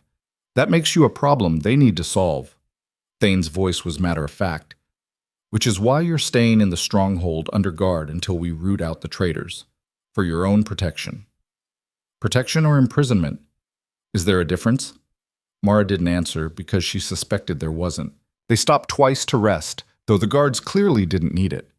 The breaks were for Mara and for Kael to check his condition and force more medicine down his throat. He was still unconscious, still burning with fever, but Thane seemed less worried now that they were moving. "He's strong," the commander said during the second stop. "Stronger than most. He'll survive this." "How can you be sure?" "Because he's survived worse." Thane looked at Kael's unconscious form. "I've served him for 30 years. Watched him take on challengers twice his size, lead warriors into battles that should have killed him, make decisions that would have broken lesser men. He doesn't quit. Ever." Mara remembered Kael saying almost the same thing in the cave, that survival was about being too stubborn to quit. "The people who did this to him," she said quietly. "Do you know who they are? I have suspicions." "Are you going to tell me?" "No." Thane stood, signaling the others to prepare to move. "That's for the king to decide, and he'll decide once he's conscious enough to think clearly." The stronghold appeared at sunset, rising from the mountainside like it had been carved from the stone itself. It was massive, walls of dark granite, towers that pierced the sky, gates that looked like they could withstand a siege. Mara had never seen anything like it. Guards lined the walls, and more appeared as they approached, calling out challenges and receiving responses in that same language Mara didn't understand. The gates opened, and they walked through into a courtyard that was easily the size of the entire settlement where Mara had grown up. People were everywhere, shifters, all of them, moving with purpose, calling to each other, stopping to stare as Kael's stretcher passed. The whispers started immediately, spreading through the crowd like wildfire. "The king lives. The king survived." "How? Who found him?" Mara kept her head down and stayed close to Thane. They carried Kael to what was clearly a medical wing, all stone and clean smells and people in white, who took him from the guards with practiced efficiency. Thane tried to follow, but a healer, an older woman with steel-gray hair and no patience for commanders, blocked his path. "Out, all of you. He needs rest and treatment, not an audience." "I need to know his condition, and I'll tell you once I've assessed him. Now out before I have you thrown out." Thane actually smiled at that. "You wouldn't dare, Miriam." "Try me." They stared at each other for a moment, then Thane retreated. The healer's eyes found Mara. "You too, girl, unless you're injured." "No, Then out. Come back in 2 hours if you want an update." The door closed in their faces. Thane sighed. "Miriam's been the head healer here for 40 years. No one argues with her, not even kings. She seems terrifying." "She is." He turned to one of the other guards. "Take Mara to the guest quarters. Get her fed and warm. Post someone outside her door." "For protection or surveillance?" Mara asked. "Both." At least he was honest about it. The guest quarters turned out to be a room that was larger than any place Mara had ever lived. There was a bed, an actual bed with blankets and pillows, and a fireplace already burning, and windows that looked out over the mountains. A basin of water sat on a table, steam rising from its surface, and there were clean clothes laid out on the bed. The guard who'd escorted her, a younger woman named Sarah, showed her how everything worked, then stationed herself outside the door with a nod that might have been sympathetic. Mara stood in the center of the room for a long moment, just trying to process. 5 days ago, she'd been alone and starving. Now she was in a palace, wearing clean clothes, about to eat what Sarah promised would be a proper meal. It felt like a trap. The food arrived 20 minutes later. Bread that was still warm, some kind of stew that smelled incredible, and fruit that Mara hadn't seen since summer. She ate slowly, savoring every bite, trying not to think about what came next. Because something was coming. She could feel it, the same way she could feel a storm building. Kael had been poisoned by someone in his inner circle, someone he trusted. And now he was back, alive against all odds, with a human woman who'd saved him. There would be questions, accusations, suspicion. And Mara, who'd spent years learning to be invisible, was about to become the most visible person in the stronghold. She was washing her face when the knock came. Not Sarah, a different voice, male and unfamiliar. Mara Vance, Commander Thane requests your presence in the council chamber. Mara dried her face, straightened the clean shirt they'd given her, and opened the door. The messenger was young, barely older than her, with nervous eyes. This way, please. The council chamber was exactly what Mara expected, all dark wood and heavy furniture and windows positioned to show the mountains beyond. 6 chairs ringed a massive table, but only 5 were occupied. Commander Thane stood near the fireplace. The others were strangers, 4 men and 1 woman, all watching Mara with expressions that ranged from curious to hostile. Mara Vance, Thane said. These are the King's Council. They have questions. I'm sure they do. One of the men, older, with silver hair and cold eyes, leaned forward. You claim you saved the king's life. I don't claim anything. I did save his life. So you say, we have only your word for that. And the fact that he's alive. The fact that he's alive and you're conveniently here to reap the rewards. Mara's jaw tightened. Rewards? You mean the privilege of being interrogated by people who clearly think I'm lying? That's enough, Corbin, Thane said sharply. Is it? The silver-haired man, Corbin, stood. We have a human woman who appears from nowhere claiming to have saved the king, who travels with him for days with no witnesses, who arrives here just as convenient as can be. Forgive me if I find that suspicious. Suspicious? How? Mara demanded. You think I poisoned him and then saved him just to earn your trust? That's the stupidest conspiracy I've ever heard. Or you're working with the assassins, sent to finish the job once you gained his confidence. The room went very quiet. Mara felt the other council members watching, weighing, judging. This was what Thane had warned her about. The danger of being valuable or dangerous depending on perspective. She met Corbin's eyes. If I wanted to kill him, he'd be dead. I had 5 days alone with him when he was too weak to fight back. I had a dozen chances to let him die without lifting a finger. Instead, I pulled him from a river, stitched his wounds, kept him warm, fought off infection, ran from assassins who are apparently your people, not mine. So before you accuse me of working with them, maybe you should figure out which one of you actually tried to kill your king. Silence. Then the woman on the council, dark-haired, younger than the others, started laughing. I like her. Ilara, Corbin started. She's right, and you know it. If she wanted him dead, he'd be dead. Instead, he's alive and recovering, which is more than any of us managed. Ilara turned to Mara. Ignore Corbin. He's suspicious of everyone, even people who saved the king's life. Someone in this room tried to have me killed, another voice said from the doorway. Everyone turned. Kael stood there, leaning heavily on Miriam's shoulder, looking like death but upright and conscious. His eyes swept the room, landing on each council member in turn. One of you poisoned my food. One of you paid those hunters to make sure I didn't survive. His voice was steady, cold. And one of you is about to confess. No one moved. No one spoke. Kael's gaze landed on Mara. Are you all right? Compared to what? His mouth twitched. Fair point. He looked back at the council. Mara Vance is under my personal protection. Anyone who threatens her answers to me directly. Is that clear? Murmurs of agreement. Even Corbin nodded, though he didn't look happy about it. Now, Kael said, lowering himself carefully into the empty chair at the head of the table. Let's talk about who tried to kill me, because I'm done pretending I don't know. He looked directly at Corbin. It was you. The silence that followed Kael's accusation was absolute. Corbin didn't move, didn't flinch. His expression remained perfectly neutral, carved from ice, as he met Kyle's stare across the council table. When he finally spoke, his voice was calm, measured, utterly devoid of emotion. "You're mistaken." "Am I?" Kale leaned forward, and Mara saw him wince at the movement, though he tried to hide it. "Then explain why the poison used on me, wolfsbane and silverdust, came from your personal stores.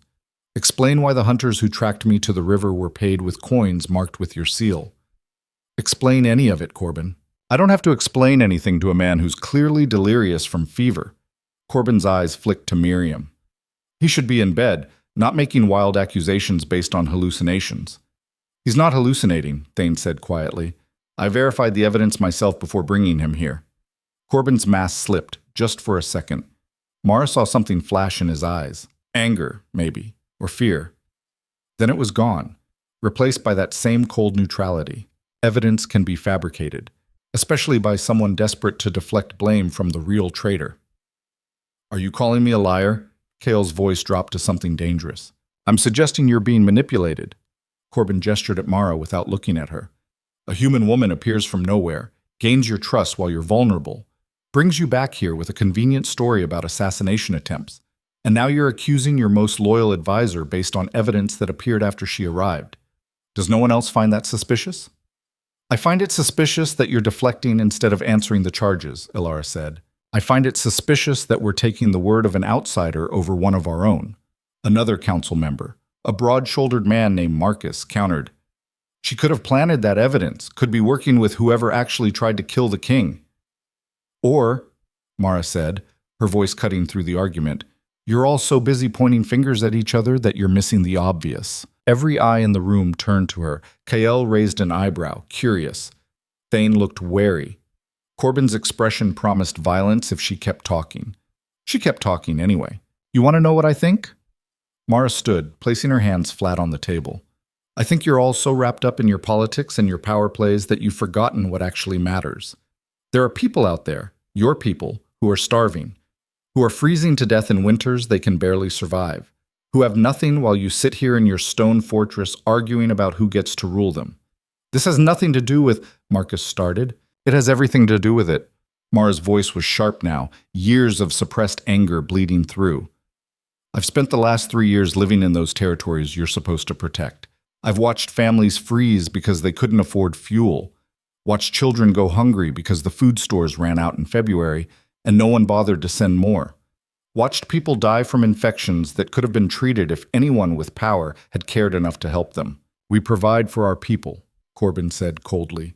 "You provide for the strong, the warriors, the ones useful to you." Mara looked at each council member in turn. "Everyone else? You leave them to survive on their own. And when they can't, when they die or run or disappear, you don't even notice, because they don't matter to you." "That's not," Ilara began, but Mara cut her off. "Isn't it? When was the last time any of you actually went out into the territories? Not on a hunt or a patrol, but actually went and talked to the people living there? Asked them what they needed? Listened when they told you things were getting worse?" No one answered. That was answer enough. "I pulled your king from a frozen river," Mara continued, her voice quieter now but no less intense. "I kept him alive for 5 days with nothing but scraps and willpower. You want to know why I did that? Not because I had some grand political scheme, not because I wanted power or position or reward. I did it because leaving someone to die when I could save them wasn't something I could live with. Because that's what decent people do. They help when they can, even when it's hard, even when it costs them." She turned to face Kyle directly. "You want to know who tried to kill you? Maybe it was Corbin, maybe it wasn't. But whoever it was, they did it because the system you've built rewards betrayal more than loyalty. Because power matters more than people. Because somewhere along the way, you all forgot that being strong isn't the same as being right." The room was silent again, but it was a different kind of silence. Uncomfortable, thoughtful. Kale studied her with an expression she couldn't read. Then he said, "You're not wrong." Corbin made a sound of disbelief. "You can't be serious." "I'm completely serious." Kyle didn't look away from Mara. "She's right. We've been so focused on maintaining power, on keeping the territories stable and the borders secure, that we stopped paying attention to the people we're supposed to serve. And that's a failure." My failure. The territories are stable, Marcus protested. Crime is down, the borders are secure, trade is good for the merchants and the warriors, Mara interrupted. But it doesn't help the farmers who can't afford to buy what they grow.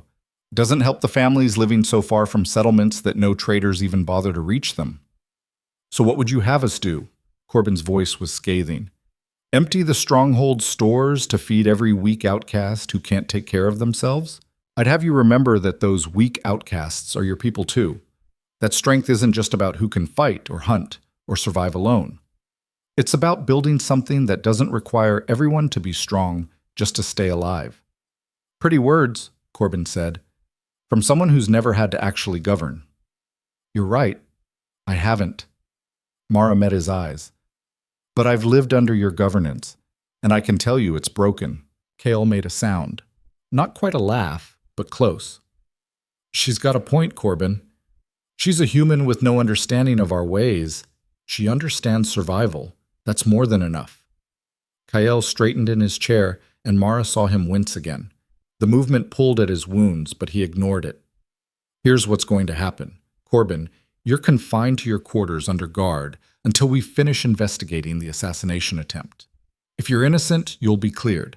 If you're not, this is insane, Corbin snapped. You're taking the word of a stranger over mine. I've served you for 30 years, and in 30 years, you've never once questioned my decisions this vehemently. Kale's voice was quiet, but there was steel underneath, which tells me Mara hit a nerve. Thane, escort him out. Thane moved immediately, positioning himself at Corbin's shoulder. The older advisor stared at Kyle for a long moment, something ugly and cold in his eyes. Then he stood, adjusting his robes with precise, controlled movements. You're making a mistake, he said. Maybe, but it's my mistake to make. Corbin left without another word, Thane following close behind. The remaining council members shifted uncomfortably. The rest of you are dismissed, Kyle said, except Alara. And Mara, I need you to stay. Marcus and the other two council members filed out quickly, clearly relieved to escape the tension. Miriam lingered by the door, frowning. You should be resting, she told Kyle. I will, soon. Now would be better. Miriam? Fine. But if you tear those stitches, I'm not fixing them again. You can bleed. She left, muttering about stubborn kings and idiots who didn't know when to quit. Alara waited until the door closed before speaking. That was either brilliant or catastrophically stupid. Probably both, Kale admitted.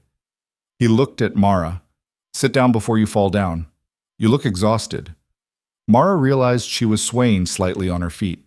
The adrenaline that had carried her through the confrontation was draining away, leaving behind bone-deep exhaustion. She sank into the nearest chair. What you did just now, Alara said, studying Mara with open curiosity. That took either tremendous courage or tremendous ignorance. Which was it? Does it matter? It might?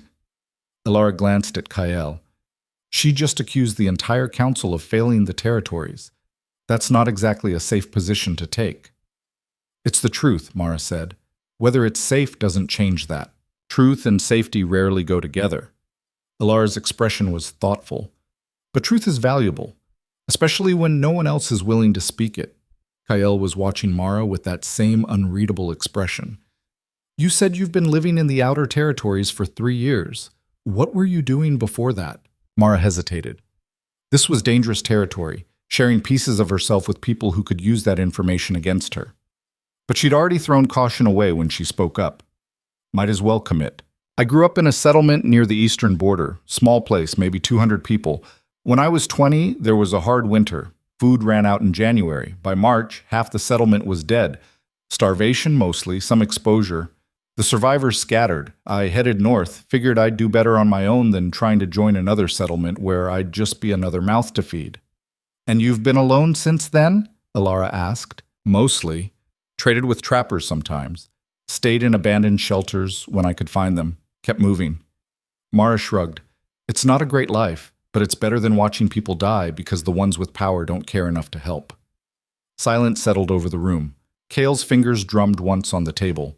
A brief, unconscious gesture that suggested he was thinking hard. What you said about the system being broken, he said finally. You're right.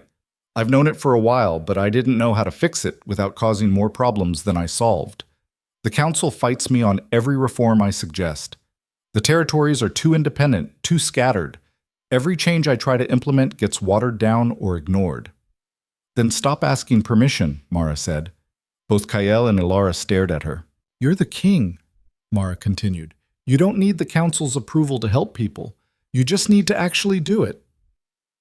It's not that simple, Ilara started. Why not? You have resources. Food stores, medical supplies, people who could be sent to the outer territories to help, instead of sitting here polishing armor. Mara looked at Kael. What's actually stopping you? Tradition, protocol. The fact that forcing change from the top down usually leads to resistance and rebellion. And leaving people to starve doesn't? Kael's mouth twitched. Fair point. You want a rebellion? Ilara said, her voice sharp. Because that's what you'll get if you bypass the council and start implementing major policy changes without their support. The council is part of the problem, Mara shot back.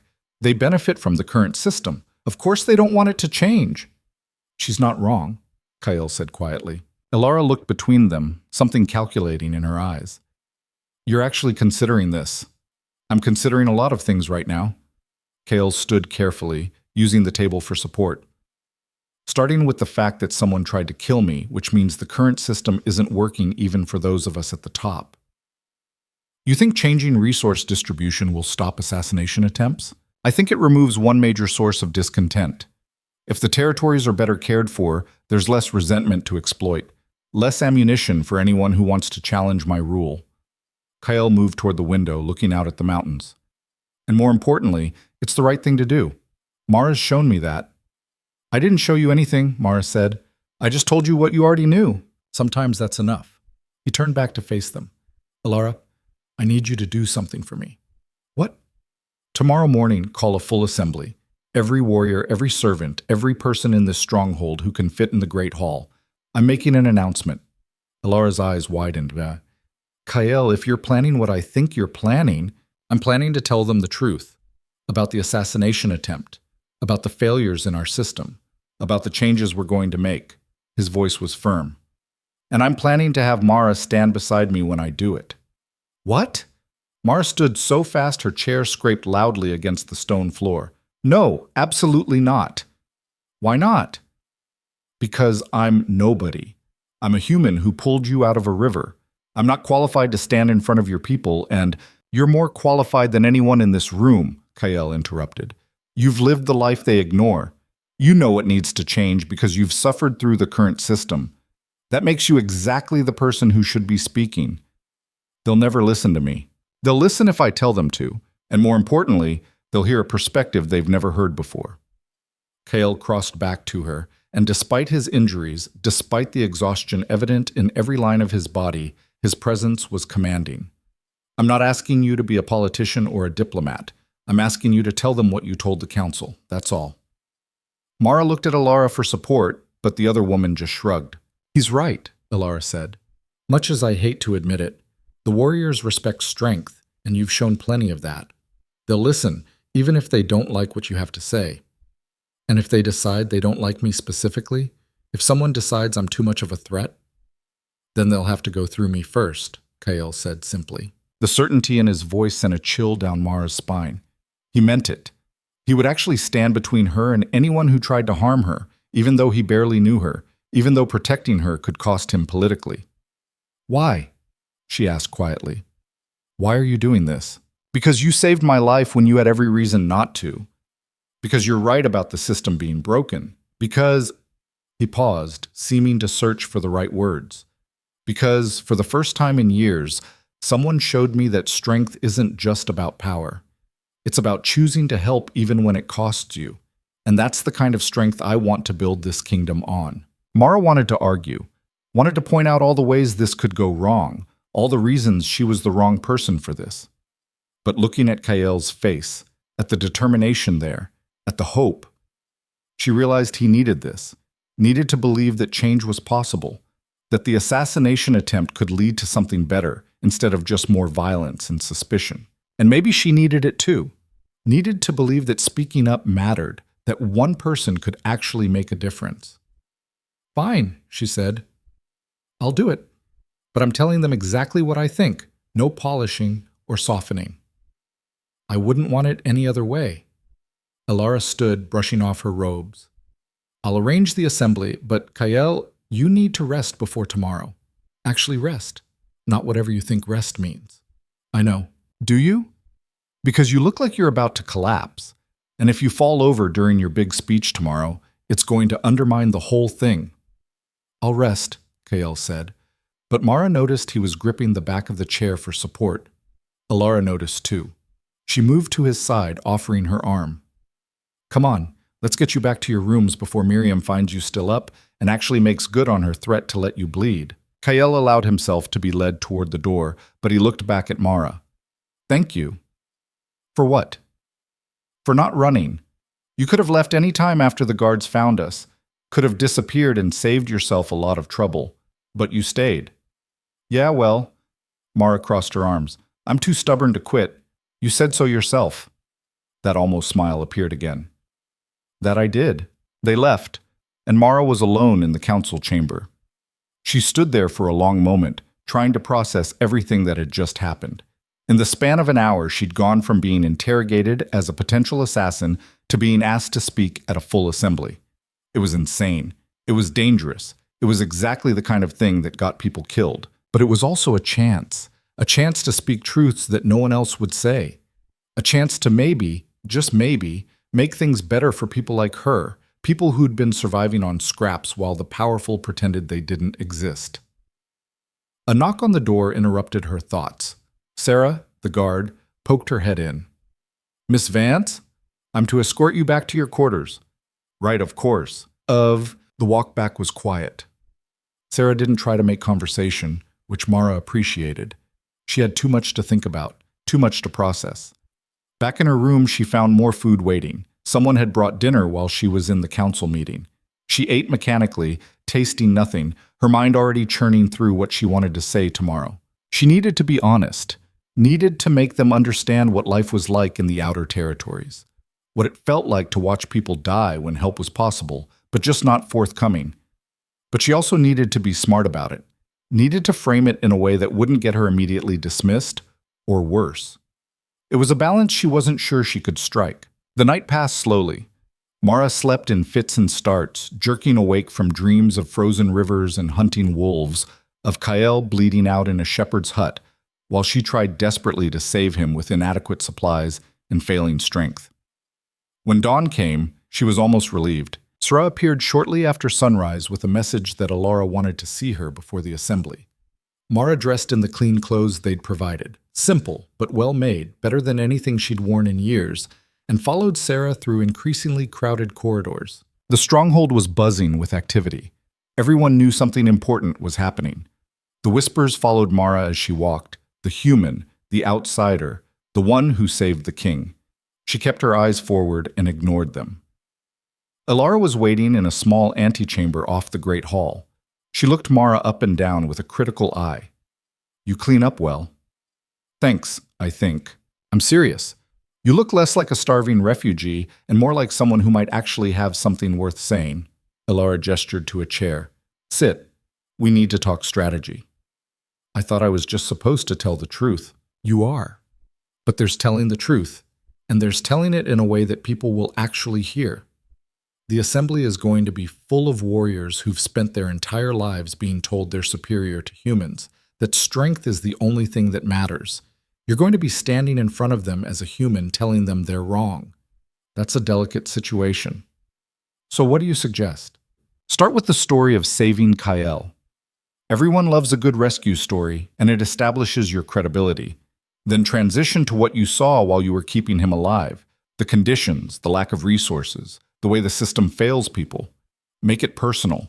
Make them see you as a person, not just a human. Mara frowned. I am a person. I know that, you know that. But to many of them, humans are lesser, weaker, not worth considering. Elara's voice was matter-of-fact. You need to make them rethink that assumption before they'll listen to anything else you say. And if they won't, then at least you'll have tried, and Kael will back you up, which counts for a lot. Alara paused. He believes in you, you know. I've served him for 15 years, and I've never seen him trust someone this quickly. That's probably a bad sign for his judgment. Or a good sign for your character. Alara stood. Come on, it's almost time. The Great Hall was massive, easily large enough to hold several hundred people, and it was packed. Warriors lined the walls, servants filled the back sections, and what looked like every person who lived in or near the stronghold had crammed inside. The noise was deafening, hundreds of conversations happening at once, speculation and rumor mixing into a roar. A raised platform stood at the far end of the hall. Kael was already there, standing tall, despite the injuries Mara knew must still be bothering him. Thane flanked him on one side, and Alara guided Mara to the other. The noise died down as people noticed the king was ready to speak. Kael let the silence build for a moment. Then he spoke, and his voice carried to every corner of the hall. 3 weeks ago, someone tried to kill me. The reaction was immediate: gasps, shouts, denials. Kael waited for the noise to die down before continuing. They poisoned my food with wolfsbane and silver dust.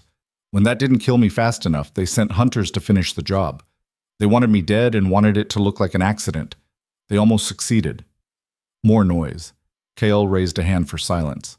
I'm standing here today because of one person, a human woman who found me dying in a frozen river and chose to save me even though it put her own life at risk.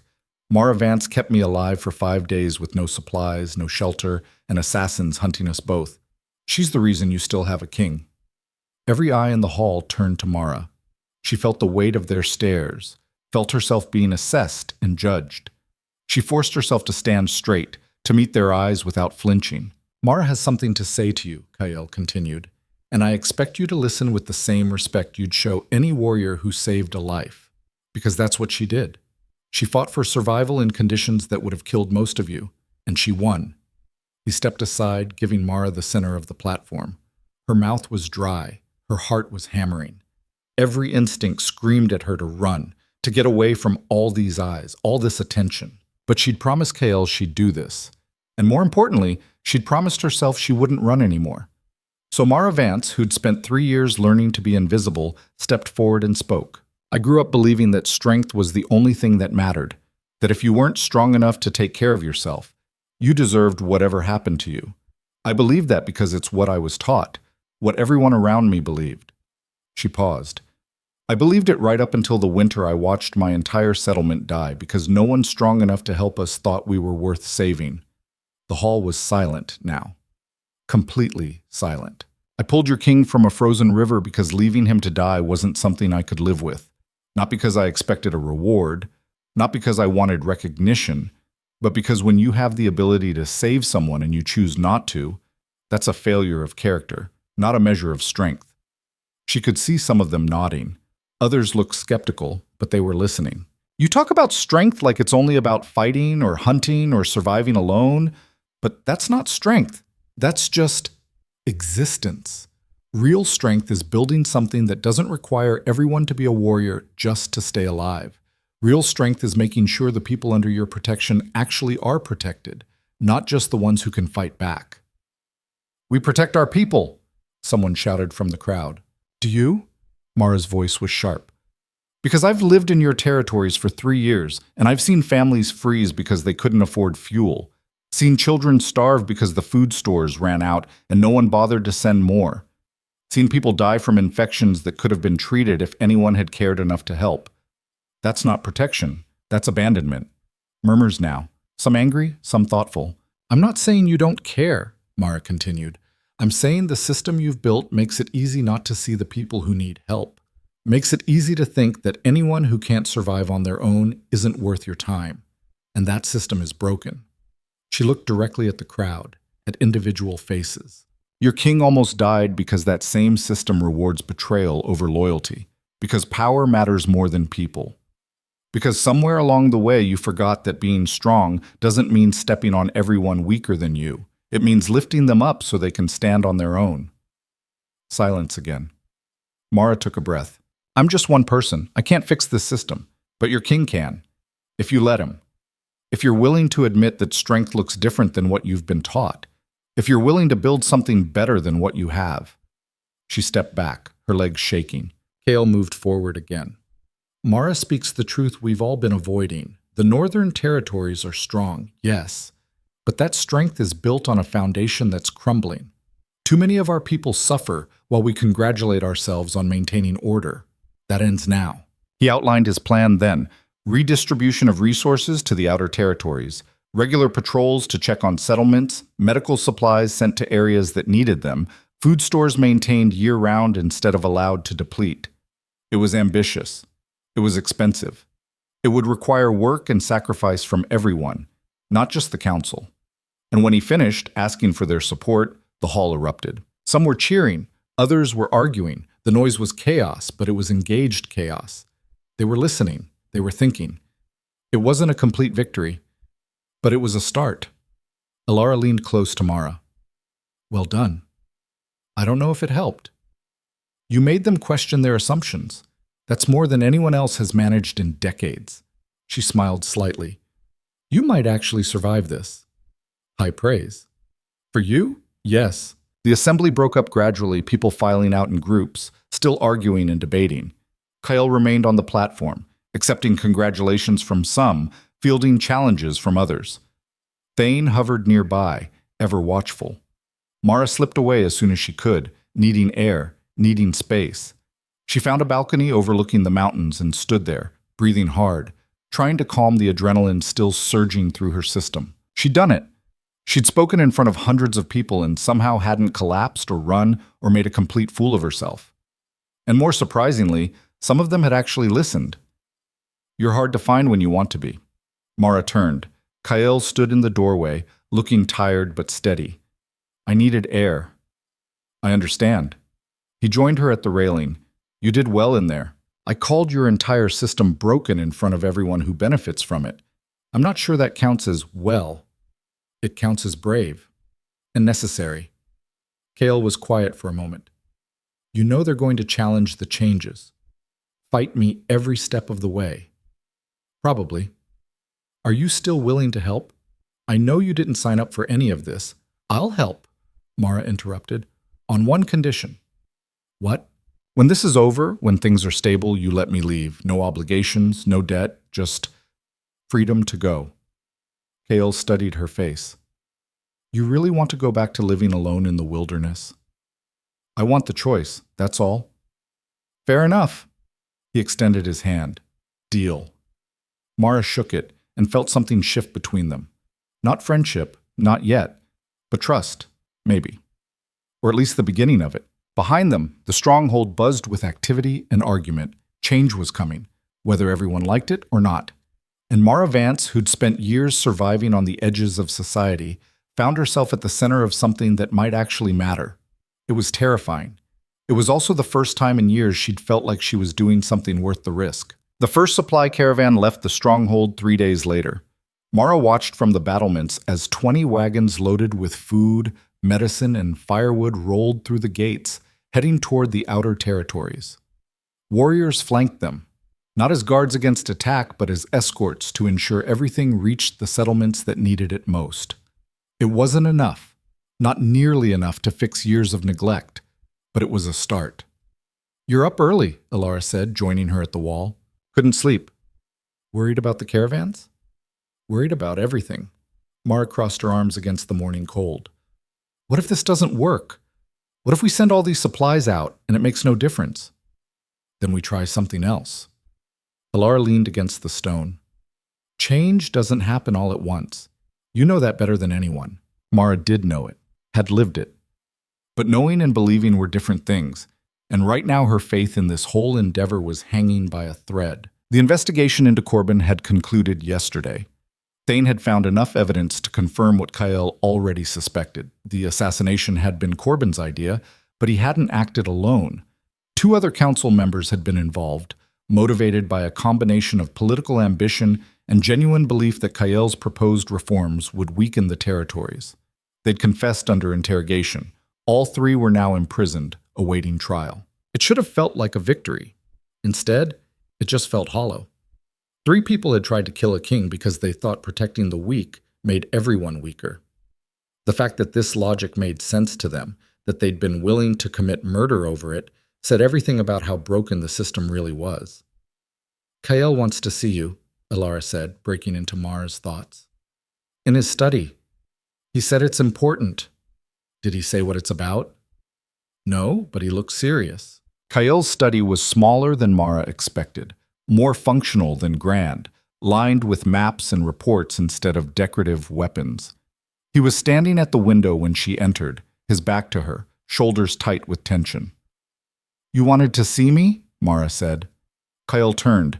His wounds had healed well, shifter metabolism doing its work, but he still moved carefully, still favored his left side when he thought no one was watching. I had a visitor this morning, he said, a delegation from the eastern settlements. They heard about the assembly, about the changes we're implementing.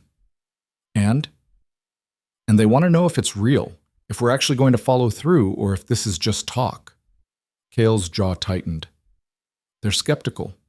They've been promised help before and it never came. They don't trust words anymore. Mara understood that.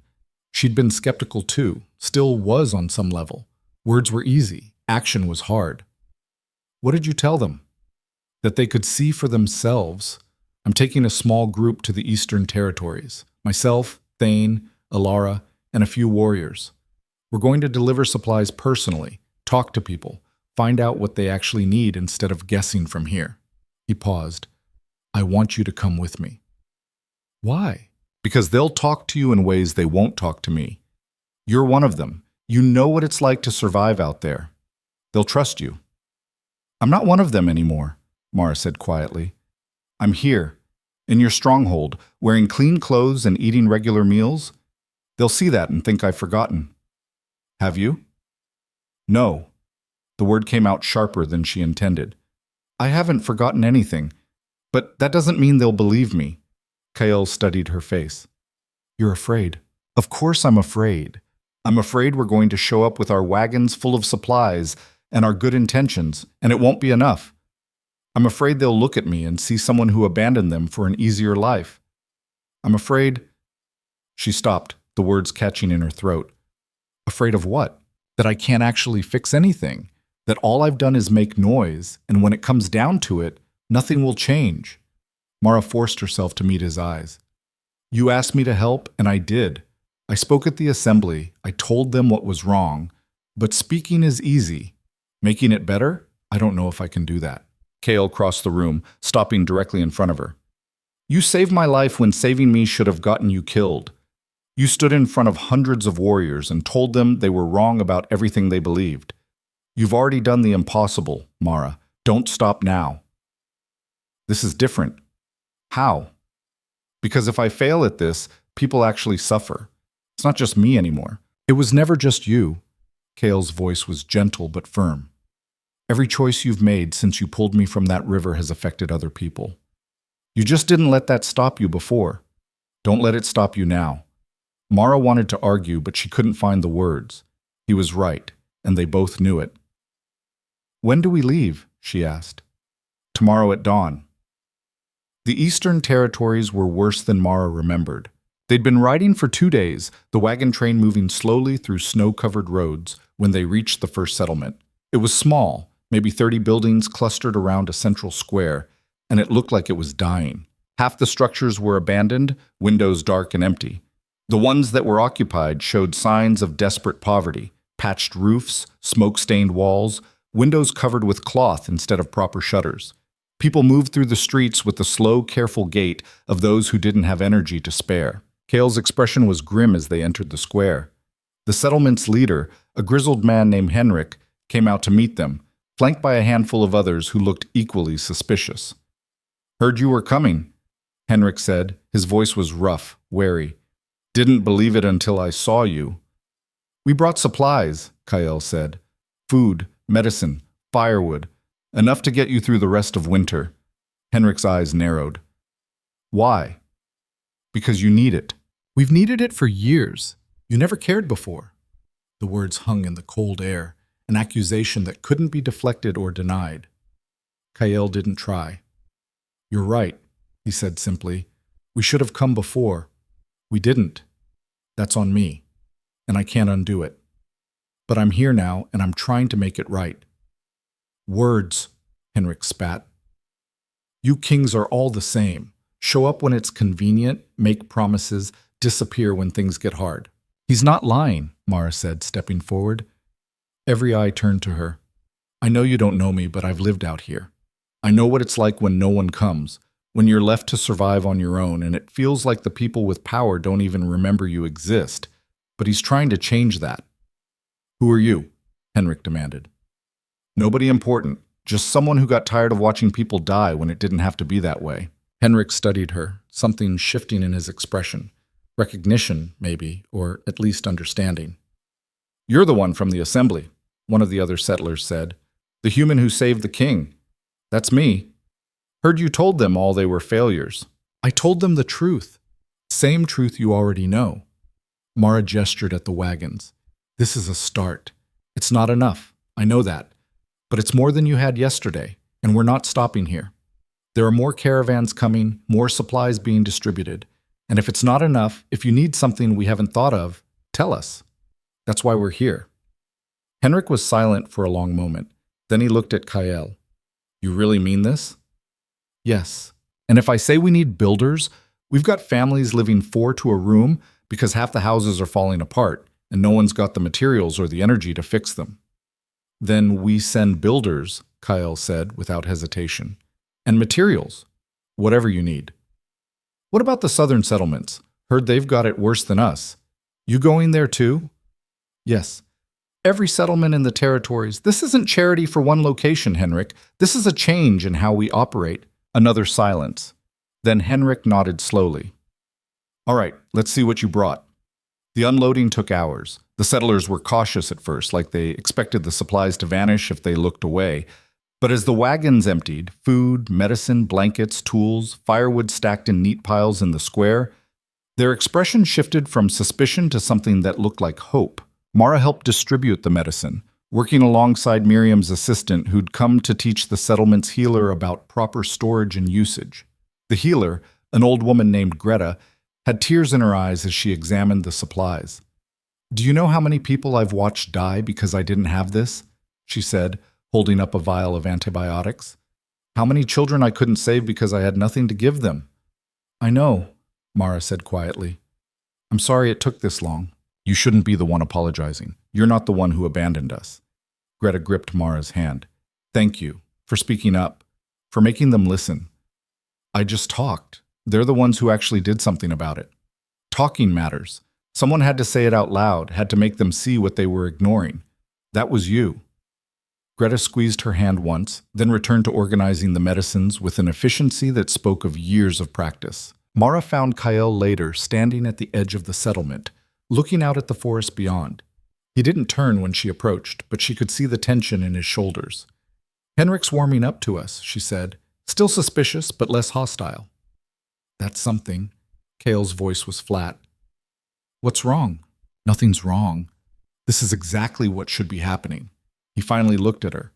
But it shouldn't have taken an assassination attempt and a human woman calling me out in front of my entire court to make it happen. I should have seen this years ago. Should have done something before it got this bad. You can't change the past. No, but I have to live with it. Have to live knowing that people suffered because I was too focused on maintaining power to actually use it for anything meaningful. Mara understood that guilt, had carried her own version of it for years. Survivor's guilt mixed with the knowledge that she could have done more, should have done more. If only she'd been braver or smarter or stronger. Guilt's useless, she said. Trust me, I know. You can drown in it or you can do better going forward. Those are the only options. Kael's mouth twitched. When did you get so wise? I'm not wise. I'm just tired of feeling guilty about things I can't change. They stood in silence for a moment, watching the sun sink toward the horizon. Behind them, the settlement was coming alive in ways it probably hadn't in years. People talking, children playing, the sound of actual hope instead of just grim survival. You know what the worst part is? Kael said quietly. I thought I was doing a good job. Thought keeping the borders secure and the territories stable was enough. I genuinely believed that if people couldn't take care of themselves, that was their problem, not mine. Most people in power believe that. It's easier than admitting the system's rigged. That doesn't make it right. No, Mara agreed, but recognizing you were wrong is the first step to being better. They visited 4 more settlements over the next week. Each one was different. Some were cautiously hopeful, others openly hostile. One actually tried to run them off before Henrik's message arrived ahead of them, vouching for Kael's intentions. But in every location, they left supplies. In every location, they listened to what people needed. And in every location, Mara saw the same thing. People who'd given up on anyone with power caring about them, slowly starting to believe that maybe, just maybe, things could be different. It was exhausting, emotionally draining in ways Mara hadn't anticipated. Every settlement held echoes of her own past, memories of winters that had killed people she knew, of hunger and cold and the slow, grinding despair of survival without hope. But it was also healing.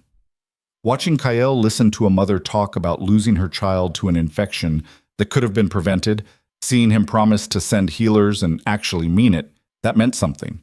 Seeing warriors who'd probably never questioned the system before their eyes opened to realities they'd been trained to ignore, that mattered. They were on the road back to the stronghold when Thane rode up beside Mara's horse. "You did good out there," he said. "I didn't do anything. I just talked to people." "You made them believe the changes were real. That's more than talking." Thane was quiet for a moment. "I misjudged you.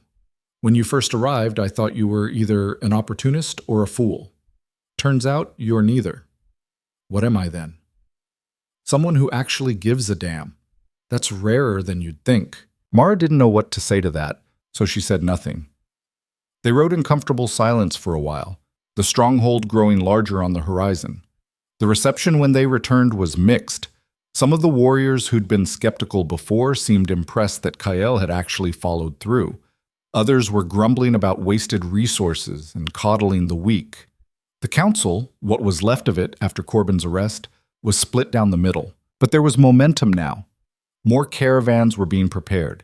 Healers were volunteering to travel to the outer settlements. Warriors were signing up for extended patrols to check on communities that hadn't been visited in years. It wasn't perfect. It wasn't smooth.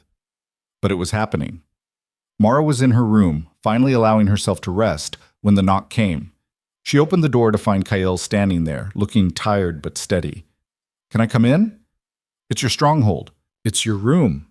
He entered anyway, closing the door behind him. "I wanted to talk to you about something." That sounds ominous. It's not. Or at least I hope it's not.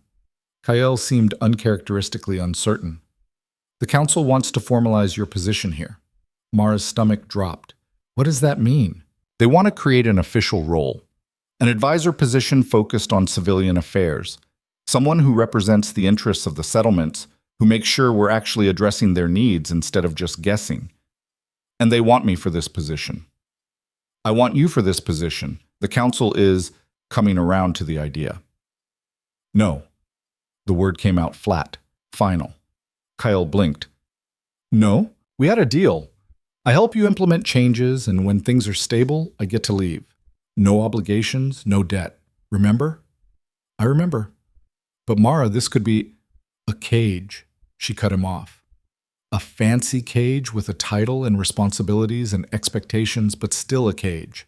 I didn't survive 3 years alone just to get trapped in a role I never asked for. It wouldn't be a cage. Wouldn't it?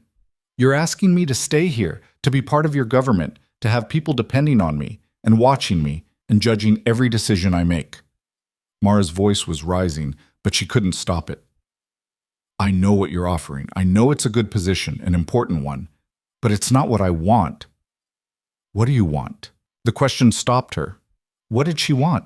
She'd spent so long focused on survival, on making it through each day, that she hadn't thought much about what came after. "I want a choice," she said finally. "I want to be able to wake up and decide what I'm doing that day without someone telling me I have responsibilities. I want to be able to leave without having to justify it to anyone. I want—" She stopped, struggling to find the words. "I want my life to be mine. Is that so hard to understand?" Kael was quiet for a long moment. Then he said, "No, it's not hard to understand at all." "Then you'll honor our deal?" "Yes." "But Mara—" He moved closer, and his expression was serious. "If you leave, you'll be giving up the chance to shape what comes next, to make sure the changes we started actually continue. Without you here, There's no guarantee the council won't slide back into old habits. That's not my responsibility. Isn't it? You're the one who started this. You're the one who made them see what they were doing wrong. I pointed out the problem. You're the king. Fixing it is your job, not mine. It could be both our jobs. Mara looked at him, at this man who'd gone from dying in a frozen river to trying to rebuild an entire system of government. She understood what he was asking, understood the opportunity he was offering, and she understood that taking it would mean giving up the freedom she'd fought so hard to preserve. I need time, she said finally. Time to think about this without everyone watching and waiting for an answer. How much time? I don't know, a few days, maybe longer. Kael nodded. Take what you need. The offer stands either way. He left, and Mara was alone with her thoughts. She spent the next 3 days wandering the stronghold, watching people work, listening to conversations she wasn't part of. The changes Kael had implemented were taking hold in small ways. More attention paid to supply distribution, more warriors volunteering for civilian assistance, more discussion about long-term improvements instead of just immediate problems. But she also saw the resistance, saw the warriors who grumbled about wasted resources, heard the council members who argued that protecting the weak made everyone weaker, watched the subtle ways power tried to reassert itself, to push back against changes that threatened the status quo. Without someone constantly pushing, constantly reminding them why this mattered, how long would the changes last? On the 4th day, Mara found herself back on the battlements where this had all started. The view was the same, mountains stretching to the horizon, forest thick with snow, sky gray with winter. But something felt different. You're thinking too hard, Alara said, appearing beside her. How can you tell? You've got that look, like you're trying to solve a problem with no good answer. That's because there isn't a good answer. Mara leaned against the stone. If I stay, I give up my freedom. If I leave, I abandon people who are counting on changes that might not last without someone pushing for them. Sounds like a classic dilemma. Do what's best for you, or do what's best for everyone else. You're not helping. I'm not trying to help. This is your choice, Mara. No one can make it for you. Alara paused. But I will say this. Staying doesn't have to mean giving up your freedom. You could negotiate terms, set boundaries. Make it clear that you're here because you choose to be, not because you're obligated. You think Kael would agree to that? I think he'd agree to almost anything to keep you here. You're the conscience he didn't know he needed. Alara smiled slightly. Plus, you're the only person who's ever called him out and lived to tell about it. That's worth something. Mara snorted. High praise. For a king who's used to people fearing him? Yes. They stood in silence for a while. Then Alara said, For what it's worth, I think you should stay. Not because we need you, though we do, but because I think you need this too. You've been running for 3 years, Mara. Maybe it's time to stop. Running kept me alive. Surviving isn't the same as living. You taught us that. After Alara left, Mara stood alone on the battlements for a long time, watching the sun set, thinking about frozen rivers and shepherds' huts and the moment she'd decided to pull a dying stranger from the ice. That decision had changed everything, had led her here, to this choice that felt impossible. But maybe impossible choices were the only ones worth making. She found Kael in the training yard, working through sword forms with a precision that suggested he'd been at it for hours. He stopped when he saw her, lowering his blade. Have you decided? He asked. I'll stay, Mara said, but on my terms. Which are? I'm not joining the council. I'm not taking a title. I work as an independent advisor. I give you my honest assessment of policies and their impact, and you listen.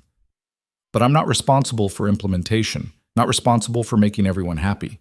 That's your job. Agreed. And I can leave whenever I want. No arguments, no guilt trips. If I decide this isn't working, I'm gone. All right. Just like that? Just like that. Kael sheathed his sword. You saved my life, Mara. The least I can do is give you the freedom to live yours however you choose. Even if that means leaving? Even then. He paused. Though I hope you won't. Mara looked at him, at this man who'd been a stranger drowning in a river and had become something else. Not quite a friend, but not just an ally either, something undefined, something that didn't need a label. I hope I won't either, she said honestly. Winter turned to spring, and the changes continued. The outer settlements received regular supply deliveries.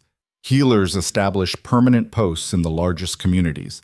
Warriors who'd once only cared about border security started actually talking to the people they were supposed to protect. It wasn't perfect. There were setbacks. Supplies that didn't reach their destination, settlements that refused help out of pride or suspicion, council members who fought every reform. But the momentum held, and Mara was part of it. Not as a leader, not as anyone official, but as the voice that kept asking the uncomfortable questions. The person who refused to let them forget why this mattered. She attended council meetings when she felt like it, spoke her mind when she had something to say, and disappeared into the mountains for days when she needed space. Kyle never questioned it, never tried to restrict her movement. She'd found something she didn't know she was looking for. A place where she could be herself, could speak truth, could make a difference without losing the independence that defined her. 6 months after pulling Kyle from the river, Mara stood in the great hall during another assembly. But this time she wasn't speaking. She was watching as Henrik from the eastern settlement addressed the crowd, talking about the changes he'd seen, the lives that had been saved, the hope that had returned. "I didn't believe it at first," Henrik said. "Thought it was just more empty promises from people who didn't care. But they proved me wrong. They came, they listened, they helped, and they kept coming back." He looked directly at Mara. Especially her, the one who started all this by refusing to let a stranger die. Applause rippled through the hall. Mara felt her face heat up, uncomfortable with the attention. But she didn't look away. After the assembly, Kyle found her on the battlements again. It had become their spot, the place where important conversations happened. "Henrik's right, you know," Kyle said. "You did start this. I just pulled you out of a river. You did more than that. You showed me what strength actually looks like. Not power, not dominance, but the courage to help even when it costs you." He was quiet for a moment. "I was dying in that river.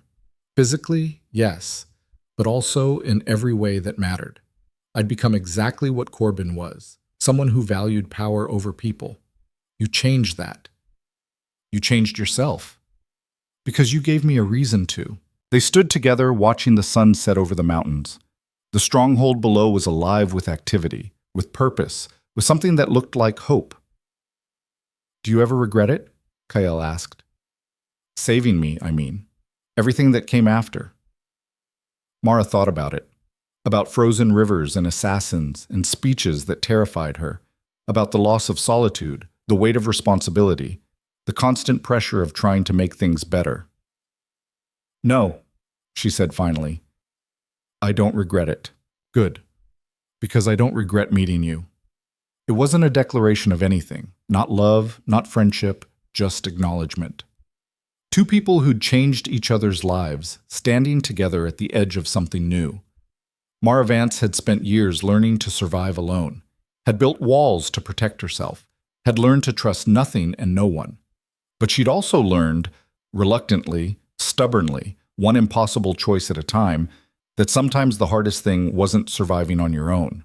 It was choosing to build something with others that was worth surviving for. She'd pulled a king from a frozen river and changed a kingdom. Not through power or force, but through the simple, stubborn refusal to accept that strength meant stepping on everyone weaker. And in doing so, she'd found what she'd been searching for all along. Not freedom from responsibility, but the freedom to choose what she was responsible for, to choose who she wanted to be. And she chose to stay.